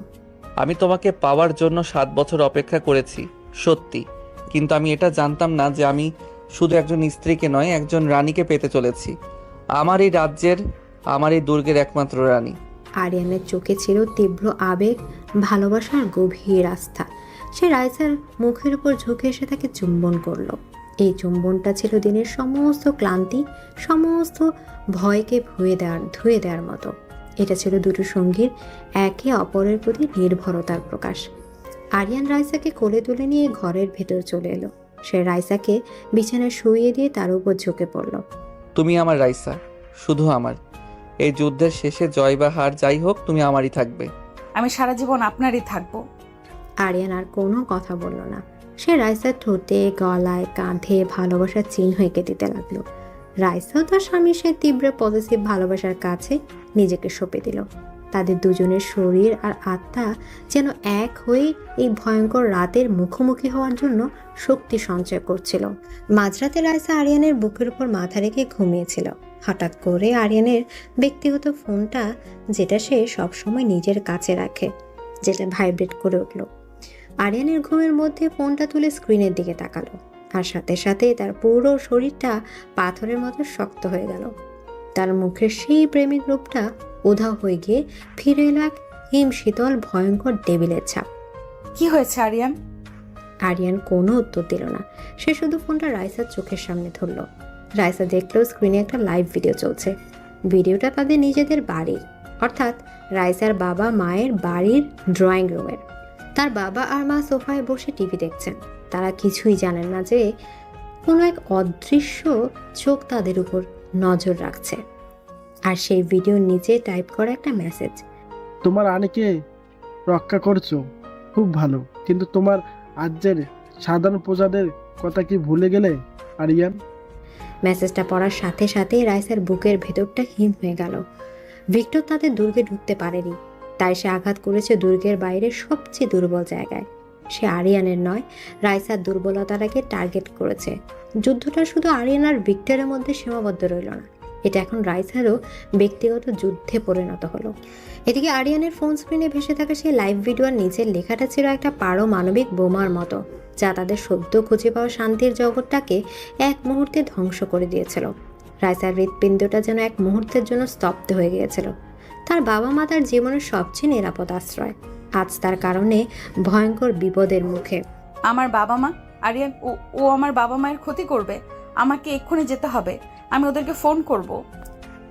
রাইসা বিছানা থেকে নামার জন্য ছটফট করে উঠল, কিন্তু আরিয়ানের লোহার মতো শক্ত হাতটা তাকে ধরে ফেলল। আরিয়ানের মুখে তখন কোনো অভিব্যক্তি নেই। তার চোখ দুটো হয়ে উঠেছে হিম শীতল, যেখানে আবেগের বদলে ছিল শুধু ঠান্ডা হিসেবে ক্রোধ। চুপ, একদম চুপ, এক পাও নড়বেন এখান থেকে। আপনি বুঝতে পারছেন না, ওরা বিপদে আছে। আমাকে যেতে দিন প্লিজ। আরিয়ান রাইসাকে নিজের দিকে ঘুরিয়ে তার 2 কাঁধ ধরে। আমি সবকিছু বুঝতে পারছি রাইসা, তোমার চেয়ে অনেক বেশি বুঝতে পারছি, আর তাই বলছি চুপ করো। এখন যদি তুমি ওদের ফোন করো বা কোনোভাবে ওদের সতর্ক করার চেষ্টা করো, তাহলে ভিক্টর বুঝে যাবে যে আমরা তার ফাঁদটা দেখে ফেলেছি, আর ঠিক সেই মুহূর্তেই ও আঘাত করবে। ওইটাই চাই আমরা যেন ভয় পেয়ে ভুল কিছু করি। আরিয়ান গলাটা ছিল বরফ শীতল, কিন্তু তার যুক্তিতে কোনো ভুল ছিল না। রাইসা কান্নায় ভয়ে কাঁপতে কাঁপতে আরিয়ানের বুকে ভেঙে পড়ল। আরিয়ান রাইসাকে শক্ত করে জড়িয়ে ধরে। কথা দিচ্ছি তোমার বাবা মায়ের গায়ে একটা আঁচড়ও লাগবে না, কিন্তু তার জন্য তোমাকে আমার উপর বিশ্বাস রাখতে হবে, পারবে না? রাইসা কোনো কথা না বলে শুধু মাথা নাড়ল। সে তার স্বামীর ওপর বিশ্বাস করা ছাড়া আর কিছুই করতে পারত না। আরিয়ান রাইসাকে নিয়ে তার ওয়ার রুমে চলে এলো। ঘরের বিশাল স্ক্রিনে তখন 2টো ভিডিও পাশাপাশি চলছিল। একটা ভিক্টরে পাঠানো লাইভ স্ট্রিম, আর অন্যটা আরিয়ানের নিজের সিকিউরিটি সিস্টেমের। আরিয়ান তার হেড অফ সিকিউরিটি রাশেদকে লাইনে নিল। রাশেদ, আমার শ্বশুর শাশুড়ির বাড়ির চারপাশে এই মুহূর্তে আমাদের সেরা টিম পাঠাও। সাইলেন্ট পজিশন, বাড়ির 1 কিলোমিটারের মধ্যে যেন একটা পাখিও ঢুকতে না পারে। প্রতিটা গলি, প্রতিটা ছাদ, সব আমার নিয়ন্ত্রণে চাই। রাশেদ ফোনের ওপাশ থেকে, স্যার, ওখানে আমাদের 2জন লোক তো আগেই থেকেই আছে। আমি 2জন লোক চাই না রাশেদ, আমি ওখানে একটা অদৃশ্য দুর্গ চাই। এক্ষুনি 5 মিনিটের মধ্যে আমি তোমার কনফার্মেশন চাই। আরিয়ানের এই রূপটা ছিল ভয়ঙ্কর। সে আর প্রেমিক বা স্বামী ছিল না, ছিল এক নির্মম সেনাপতি। আরও একটা কাজ, ভিক্টরের যতগুলো পরিচিত আস্তানা আছে সবগুলোতে একযোগে রেড করো। ওর ডান হাত বাম হাত পার্টনার যাকে পারো তুলে আনো। কাল সকালের সূর্য ওঠার আগে আমার টেবিলে ভিক্টরের বিরুদ্ধে একটা শক্তিশালী লিভারেজ চাই। I don't care how you do it, just get it done. Raisa স্তব্ধ হয়ে তার স্বামীর এক ডেভিল রূপটা দেখছিল, যে মানুষটা তার জন্য পুরো পৃথিবীটা উলটপালট করে দিতে পারে। সে তার ভালোবাসাকে রক্ষা করার জন্য কতটা ভয়ঙ্কর হতে পারে তা সে আজ নিজের চোখে দেখেছিল। সে রাতটা ছিল তাদের জীবনের সবচেয়ে দীর্ঘ রাত। তারা দুজনেই ওয়্যার রুমে বসেছিল, স্ক্রিনে তার বাবা মাকে দেখছিল, যারা তাদের উপর ঘনিয়ে আসা বিপদ সম্পর্কে কিছুই না জেনে নিশ্চিন্তে টিভি দেখছিলেন, রাতের খাবার খাচ্ছিলেন। আরিয়ান রাইসাকে এক মুহূর্তের জন্য নিজের কাছ থেকে আলাদা করেনি। সে তাকে নিজের পাশে বসিয়ে রেখেছিল, তার হাতটা শক্ত করে ধরে রেখেছিল। সময় যত গড়াচ্ছিল, রাইসার ভেতরের ভয়টা ধীরে ধীরে এক শীতল ক্রোধে পরিণত হচ্ছিল। রাইসা স্ক্রিনের দিকে তাকিয়ে কঠিন গলায়, ও শুধু আপনার শত্রু নয় আরিয়ান, যে আমার নিরপরাধ বাবা মাকে তার নোংরা খেলার খুঁটি বানিয়েছে, সে আমারও শত্রু, আমি ওকে ছাড়বো না। রাইসার কণ্ঠস্বরের দৃঢ়তায় আরিয়ান তার দিকে তাকালো। সে রাইসার চোখে ভয় নয়, দেখলো এক বাঘিনীর হিংস্রতা। এটাই তো আমি চাই। আমার রানী শুধু রাজ্য সামলায় না, সে লড়তেও জানে। এই ভয়ঙ্কর বিপদের মুহূর্তেও তাদের মধ্যে জন্ম নিয়েছিল এক নতুন আরো গভীর বোঝাপড়া। তারা এখন আর শুধু স্বামী স্ত্রী নয়, তারা ছিল এক যুদ্ধের দুই সঙ্গী। ভোরের ঠিক আগে যখন রাতের অন্ধকারটা ফিকে হয়ে আসছিল, ঠিক তখনই রাশেদের ফোনটা এলো। স্যার, ওরা এসেছে। 2টো লোক বাড়ির পিছনে দেওয়াল টপকে ভেতরে ঢোকার চেষ্টা করেছে। আমাদের স্নাইপাররা পজিশনে আছে। হুকুম দিন স্যার। না, ওদেরকে গুলি করবে না, let them get in. Aryan রাইসার হাতে চাপ দিয়ে শান্ত থাকতে ইশারা করে। রাশেদ, ওরা ভেতরে ঢোকার সাথে সাথেই সমস্ত এক্সিট পয়েন্ট বন্ধ করে দেবে। আমি ওদেরকে জীবিত চাই। পরের কয়েকটা মিনিট ছিল রুদ্ধশ্বাস উত্তেজনা।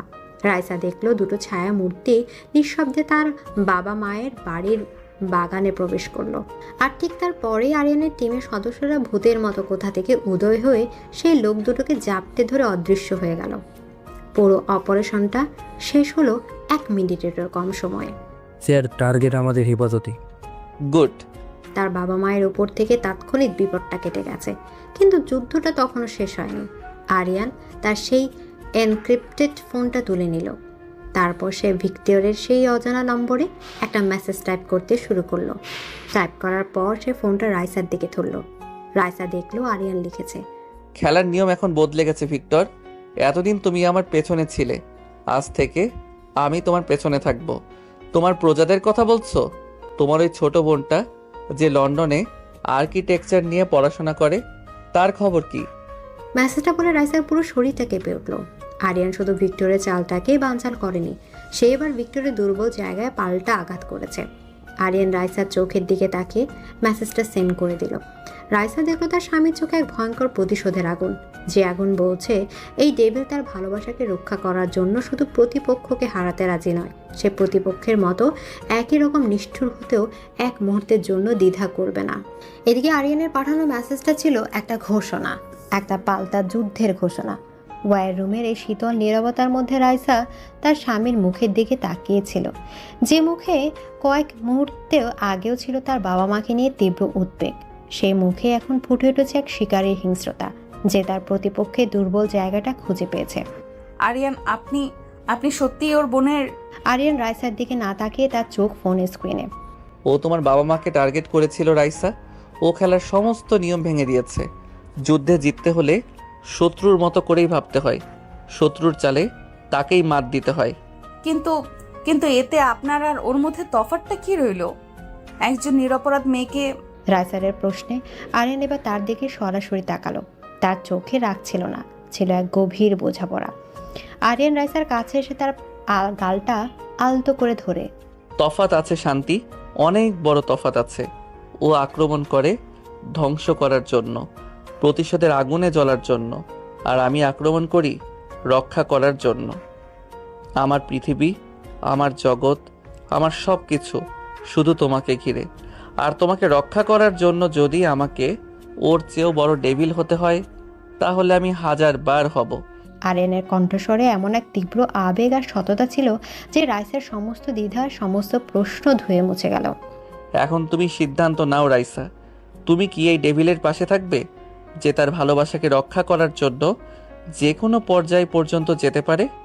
রাইসা কোনো উত্তর দিল না। সে তার হাতটা বাড়িয়ে আরিয়ানের গালটা স্পর্শ করলো, আর চোখে ছিল অটুট বিশ্বাস। আমি আমার ডেভিলের পাশেই থাকবো সব সময়। এই কথাটাই ছিল আরিয়ানের জন্য যথেষ্ট। সে জেনে গেল এই যুদ্ধে সে একা নয়, তার রানী তার পাশে আছে। একই সময় ভিক্টরের আস্তানায় শহরের বাইরে এক পরিত্যক্ত ওয়্যার হাউসে বসে ভিক্টর তার ল্যাপটপের স্ক্রিনের দিকে তাকিয়েছিল। সে অপেক্ষা করছিল তার পাঠানো হুমকির জবাবে আরিয়ানের কাছ থেকে একটা আতঙ্কিত ফোন কলের। সে ভেবেছিল আরিয়ান তার কাছে ক্ষমা চাইবে, তার পায়ে পড়বে। কিন্তু তার বদলে যখন আরিয়ানের মেসেজটা ঢুকলো, তখন ভিক্টরের পায়ের নিচের মাটি যেন সরে গেল। তোমার এই ছোট বোনটা যে লন্ডনে আর্কিটেকচার নিয়ে পড়াশোনা করে, তার খবর কি? এই একটা বাক্য ছিল ভিক্টরের সমস্ত অহংকার ভেঙে দেওয়ার জন্য যথেষ্ট। না, হে হতে পারে না। তার বোন রিয়াসা ছিল তার জীবনের একমাত্র দুর্বলতা। তার জন্য সে প্রতিশোধের খেলায় নেমেছিল। সে মরিয়া হয়ে লন্ডনে একটা নম্বরে ফোন লাগানোর চেষ্টা করতে লাগলো। তার সেই ধূর্ত ঠান্ডা মাথার শিকারী রূপটা উধাও হয়ে গিয়ে সেই জায়গায় ফুটে উঠল এক আতঙ্কিত ভাইয়ের মুখ। চৌধুরী মেনশনের ওয়্যার রুমে আরিয়ানের সাইবার এক্সপার্ট টিমের মুখে তখন চওড়া হাসি। Sir game on. ভিক্টর আমাদের টোপ গিলেছে। সে প্যানিকড হয়ে লন্ডনে একটা নির্দিষ্ট নম্বরে বারবার ফোন করার চেষ্টা করছে, আর সিগন্যালটা খুব দুর্বল। কিন্তু আমরা ওই ডিজিটাল ফুটপ্রিন্ট ধরে ফেলেছি। আমরা ওর লোকেশন ট্রেস করার খুব কাছাকাছি। গুড, ওকে খেলতে দাও। ও যতবার ফোন করবে আমরা ওর তত কাছে পৌঁছাবো। আরিয়ানের চালটা ছিল নিখুঁত। সে জানতো ভিক্টরকে সরাসরি খুঁজে পাওয়া যাবে না, তাই সে ভিক্টরকে বাধ্য করলো নিজের গোপন আস্তানা থেকে বেরিয়ে আসার জন্য। ভোরের আলো ফোটার আগে ব্যালকনিতে দীর্ঘ একটা রুদ্ধশ্বাস অপেক্ষার পর ভোরের আলো ফুটছিল। আরিয়ান আর রাইসা ব্যালকনিতে এসে দাঁড়ালো। চারদিকে তখন রাতের অন্ধকারে রেশ লেগে আছে। আপনার কি মনে হয় না যে আমরা দুজনেই খুব স্বার্থপর আরিয়ান? আরিয়ান রাইসাকে পেছন থেকে জড়িয়ে ধরে তার কাঁধে চিবুক রেখে। ভালোবাসাটাই হয়তো পৃথিবীর সবচেয়ে স্বার্থপর অনুভূতি শান্তি। এটা যুক্তি বোঝে না, নিয়ম বোঝে না। এটা শুধু নিজের মানুষকে যে কোনো মূল্যে আগলে রাখতে চায়। বাকি দুনিয়া জাহান্নামে যাক। আরিয়ানের এই কথাই ছিল তাদের সম্পর্কের সারাংশ।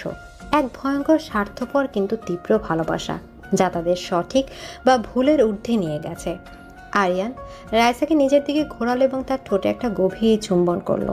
এটা ছিল তাদের সেই অন্ধকার জগতের শপথ, তাদের আমরা বনাম পুরো পৃথিবীর চুক্তি। ঠিক সেই মুহূর্তে ওয়্যার রুম থেকে রাশেদের ফোনটা এলো। বলো রাশেদ। রাশেদ ফোনের ওপাশ থেকে উত্তেজিত গলায়, স্যার ইউ গট মি হিম। আরিয়ান আর রাইসা এক দৌড়ে ওয়্যার রুমে চলে এলো।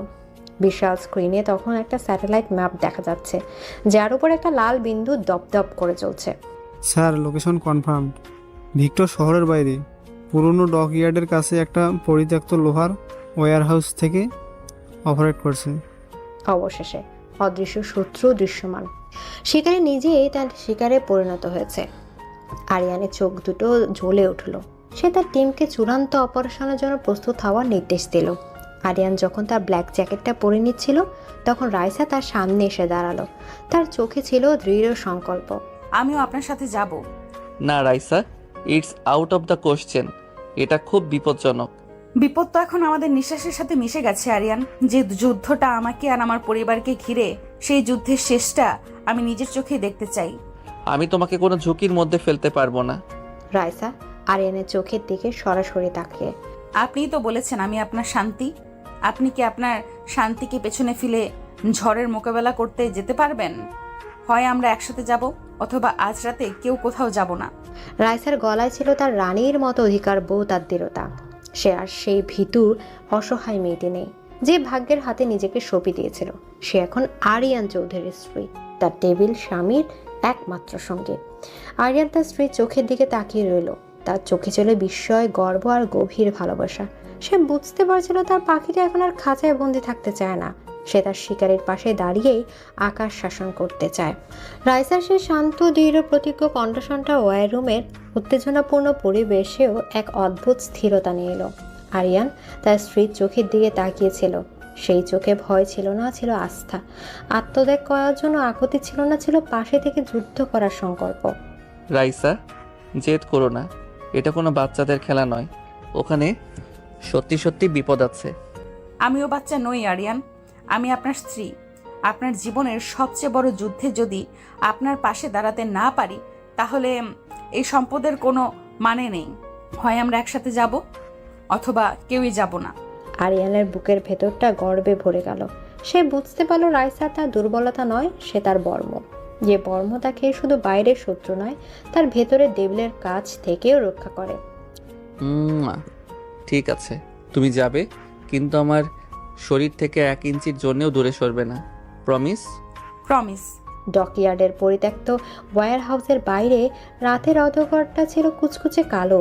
পুরনো ডকইয়ার্ডের স্বেচ্ছেতে বাতাসে ছিল সমুদ্রের নোনা গন্ধ আর বিপদের আভাস। আরিয়ানের টিমের সদস্যরা ভূতের মতো নিঃশব্দে পুরো ওয়্যার হাউসটা ঘিরে ফেলেছিল। একটা অত্যাধুনিক ভ্যানের ভেতরে মনিটরের স্ক্রিনের সামনে বসেছিল আরিয়ান আর রাইসা। ভ্যানের ভেতর থেকে তারা ওয়্যার হাউসের ভেতরে চিত্রটা দেখতে পাচ্ছিল, যা তাদের ড্রোন আর মিনি ক্যামেরা পাঠিয়েছিল। স্যার, আমরা ভিতরে ঢোকার জন্য প্রস্তুত। অপেক্ষা করো। ভেতরের দৃশ্যটা ছিল অদ্ভুত। বিশাল ওয়্যার হাউসটা ছিল প্রায় খালি, আর ঠিক মাঝখানে একটা চেয়ারে বসেছিল ভিক্টর। তার হাতে একটা রিমোট কন্ট্রোল, যেটা সম্ভবত কোনো বোমার সাথে সংযুক্ত। সে একা ছিল আর সে অপেক্ষা করছিল। হঠাৎ করে ভেতরে একটা স্পিকারের ভিক্টরের কণ্ঠস্বর বেজে উঠল। স্বাগত আরিয়ান চৌধুরী, আমি জানতাম তুমি আসবে। শুধু এটা জানতাম না যে তুমি তোমার নতুন খেলাটাকেও সাথে করে নিয়ে আসবে। ভিক্টর জানতো তারা বাইরে আছে, এটা একটা ফাঁদ ছিল। ভেতরে চলে এসো ভাই, সামনাসামনি কথা বলি। আর হ্যাঁ, কোনো চালাকের চেষ্টা করলে আমরা সবাই একসাথে উড়ে যাব। তোমরা কেউ নড়বে না, আমি আর রাইসা ভেতরে যাচ্ছি। কিন্তু sir, that's an order. Aryan আর রাইসা হাত ধরাধরি করে ভেতরে ঢুকলো। ভিক্টর তাদের দেখে একটা বিকৃত হাসি দিল। বাহ, ঠিক যেমনটা আমি চেয়েছিলাম। লাইলা মজনুর শেষ দৃশ্য। খেলা শেষ ভিক্টর, তোর চারদিকে আমার লোক। খেলা তো এখন শুরু হলো ভাই। রিয়াও ঠিক এইভাবেই তোমার উপর বিশ্বাস করেছিল, তোমার হাত ধরেছিল, আর তুমি ওকে মরতে দিয়েছিলে। আজ তুমি তোমার এই নতুন ভালোবাসাকেও নিজের চোখের সামনে মরতে দেখবে, মরতে। ভিক্টর রিমোটের বাটনটা প্রায় চেপে ধরেছিল। ঠিক সেই মুহূর্তে রাইসা চিৎকার করে উঠল। চুপ করুন, একটাও কথা বলবেন না। সবাই অবাক হয়ে রাইসার দিকে তাকালো। রিয়ার মৃত্যুর জন্য আরিয়ান দায়ী নয়, দায়ী আপনি আর আপনার অন্ধ ঘৃণা। আপনি প্রতিশোধের আগুনে এতটাই অন্ধ হয়ে গেছেন যে আপনি নিজের বোনকেও বিপদে ফেলতে একবারও ভাবেননি। লন্ডনে একা একটা মেয়ে, সে কি জানে তার ভাই তার জন্য কি ভয়ঙ্কর বিপদ ডেকে আনছে? রাইসার মুখে তার বোনের নাম শুনে ভিক্টরের হাতটা এক মুহূর্তের জন্য কেঁপে উঠল। তার চেহারায় ফুটে উঠল দ্বিধা, আর সেই একটা মুহূর্তই ছিল যথেষ্ট। ছাদের উপর লুকিয়ে থাকা আরিয়ানের স্নাইপার বন্দুক থেকে একটা গুলি বিদ্যুতের গতিতে এসে ভিক্টরের হাতের রিমোটটা কন্ট্রোলটা উড়িয়ে নিয়ে গেল।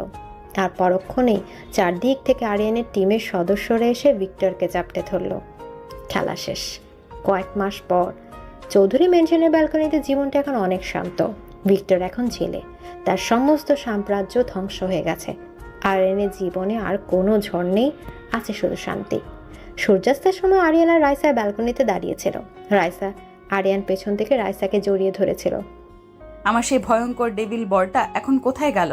এখন তো দেখি শুধু একজন অতিরিক্ত রোমান্টিক বরকেই দেখতে পাই। আরিয়ান রাইসার কপালে একটা চুমু খেয়ে, তোমার ভালোবাসা সেই ডেভিলটাকে মেরে ফেলেছে শান্তি, সে এখন শুধু তোমার। রাইসা আরিয়ানের দিকে ঘুরল। আর আমার সেই বজ্জাত চাচাতো ভাইটা, সে কোথায়? সে তো এখানেই আছে। কথা শেষ করে আরিয়ান এক ছটকায় রাইসাকে কোলে তুলে নিল। রাইসা চিৎকার করে উঠলেও তার মুখে ছিল হাসির ছিলেক। এই বজ্জাত ভাইটা এখন তার রানীকে নিয়ে তার রাজ্যে ঘুরতে বেরোবে। আরিয়ানের বাহু বন্ধনে রাইসা নিজেকে সঁপে দিল। তাদের ভালোবাসার গল্পটা শুরু হয়েছিল ভয় আর ঘৃণা দিয়ে, কিন্তু শেষ হলো গভীর বিশ্বাস আর অফুরন্ত ভালোবাসা দিয়ে। খাঁচার পাখিটা এখন আর বন্দি নয়, সে তার টেবিল স্বামীর বিশাল রাজ্যের একমাত্র রানী। আর তাদের ভয়ঙ্কর সুন্দর ভালোবাসার গল্পটা হয়তো এখানে শেষ হয়েও হলো না।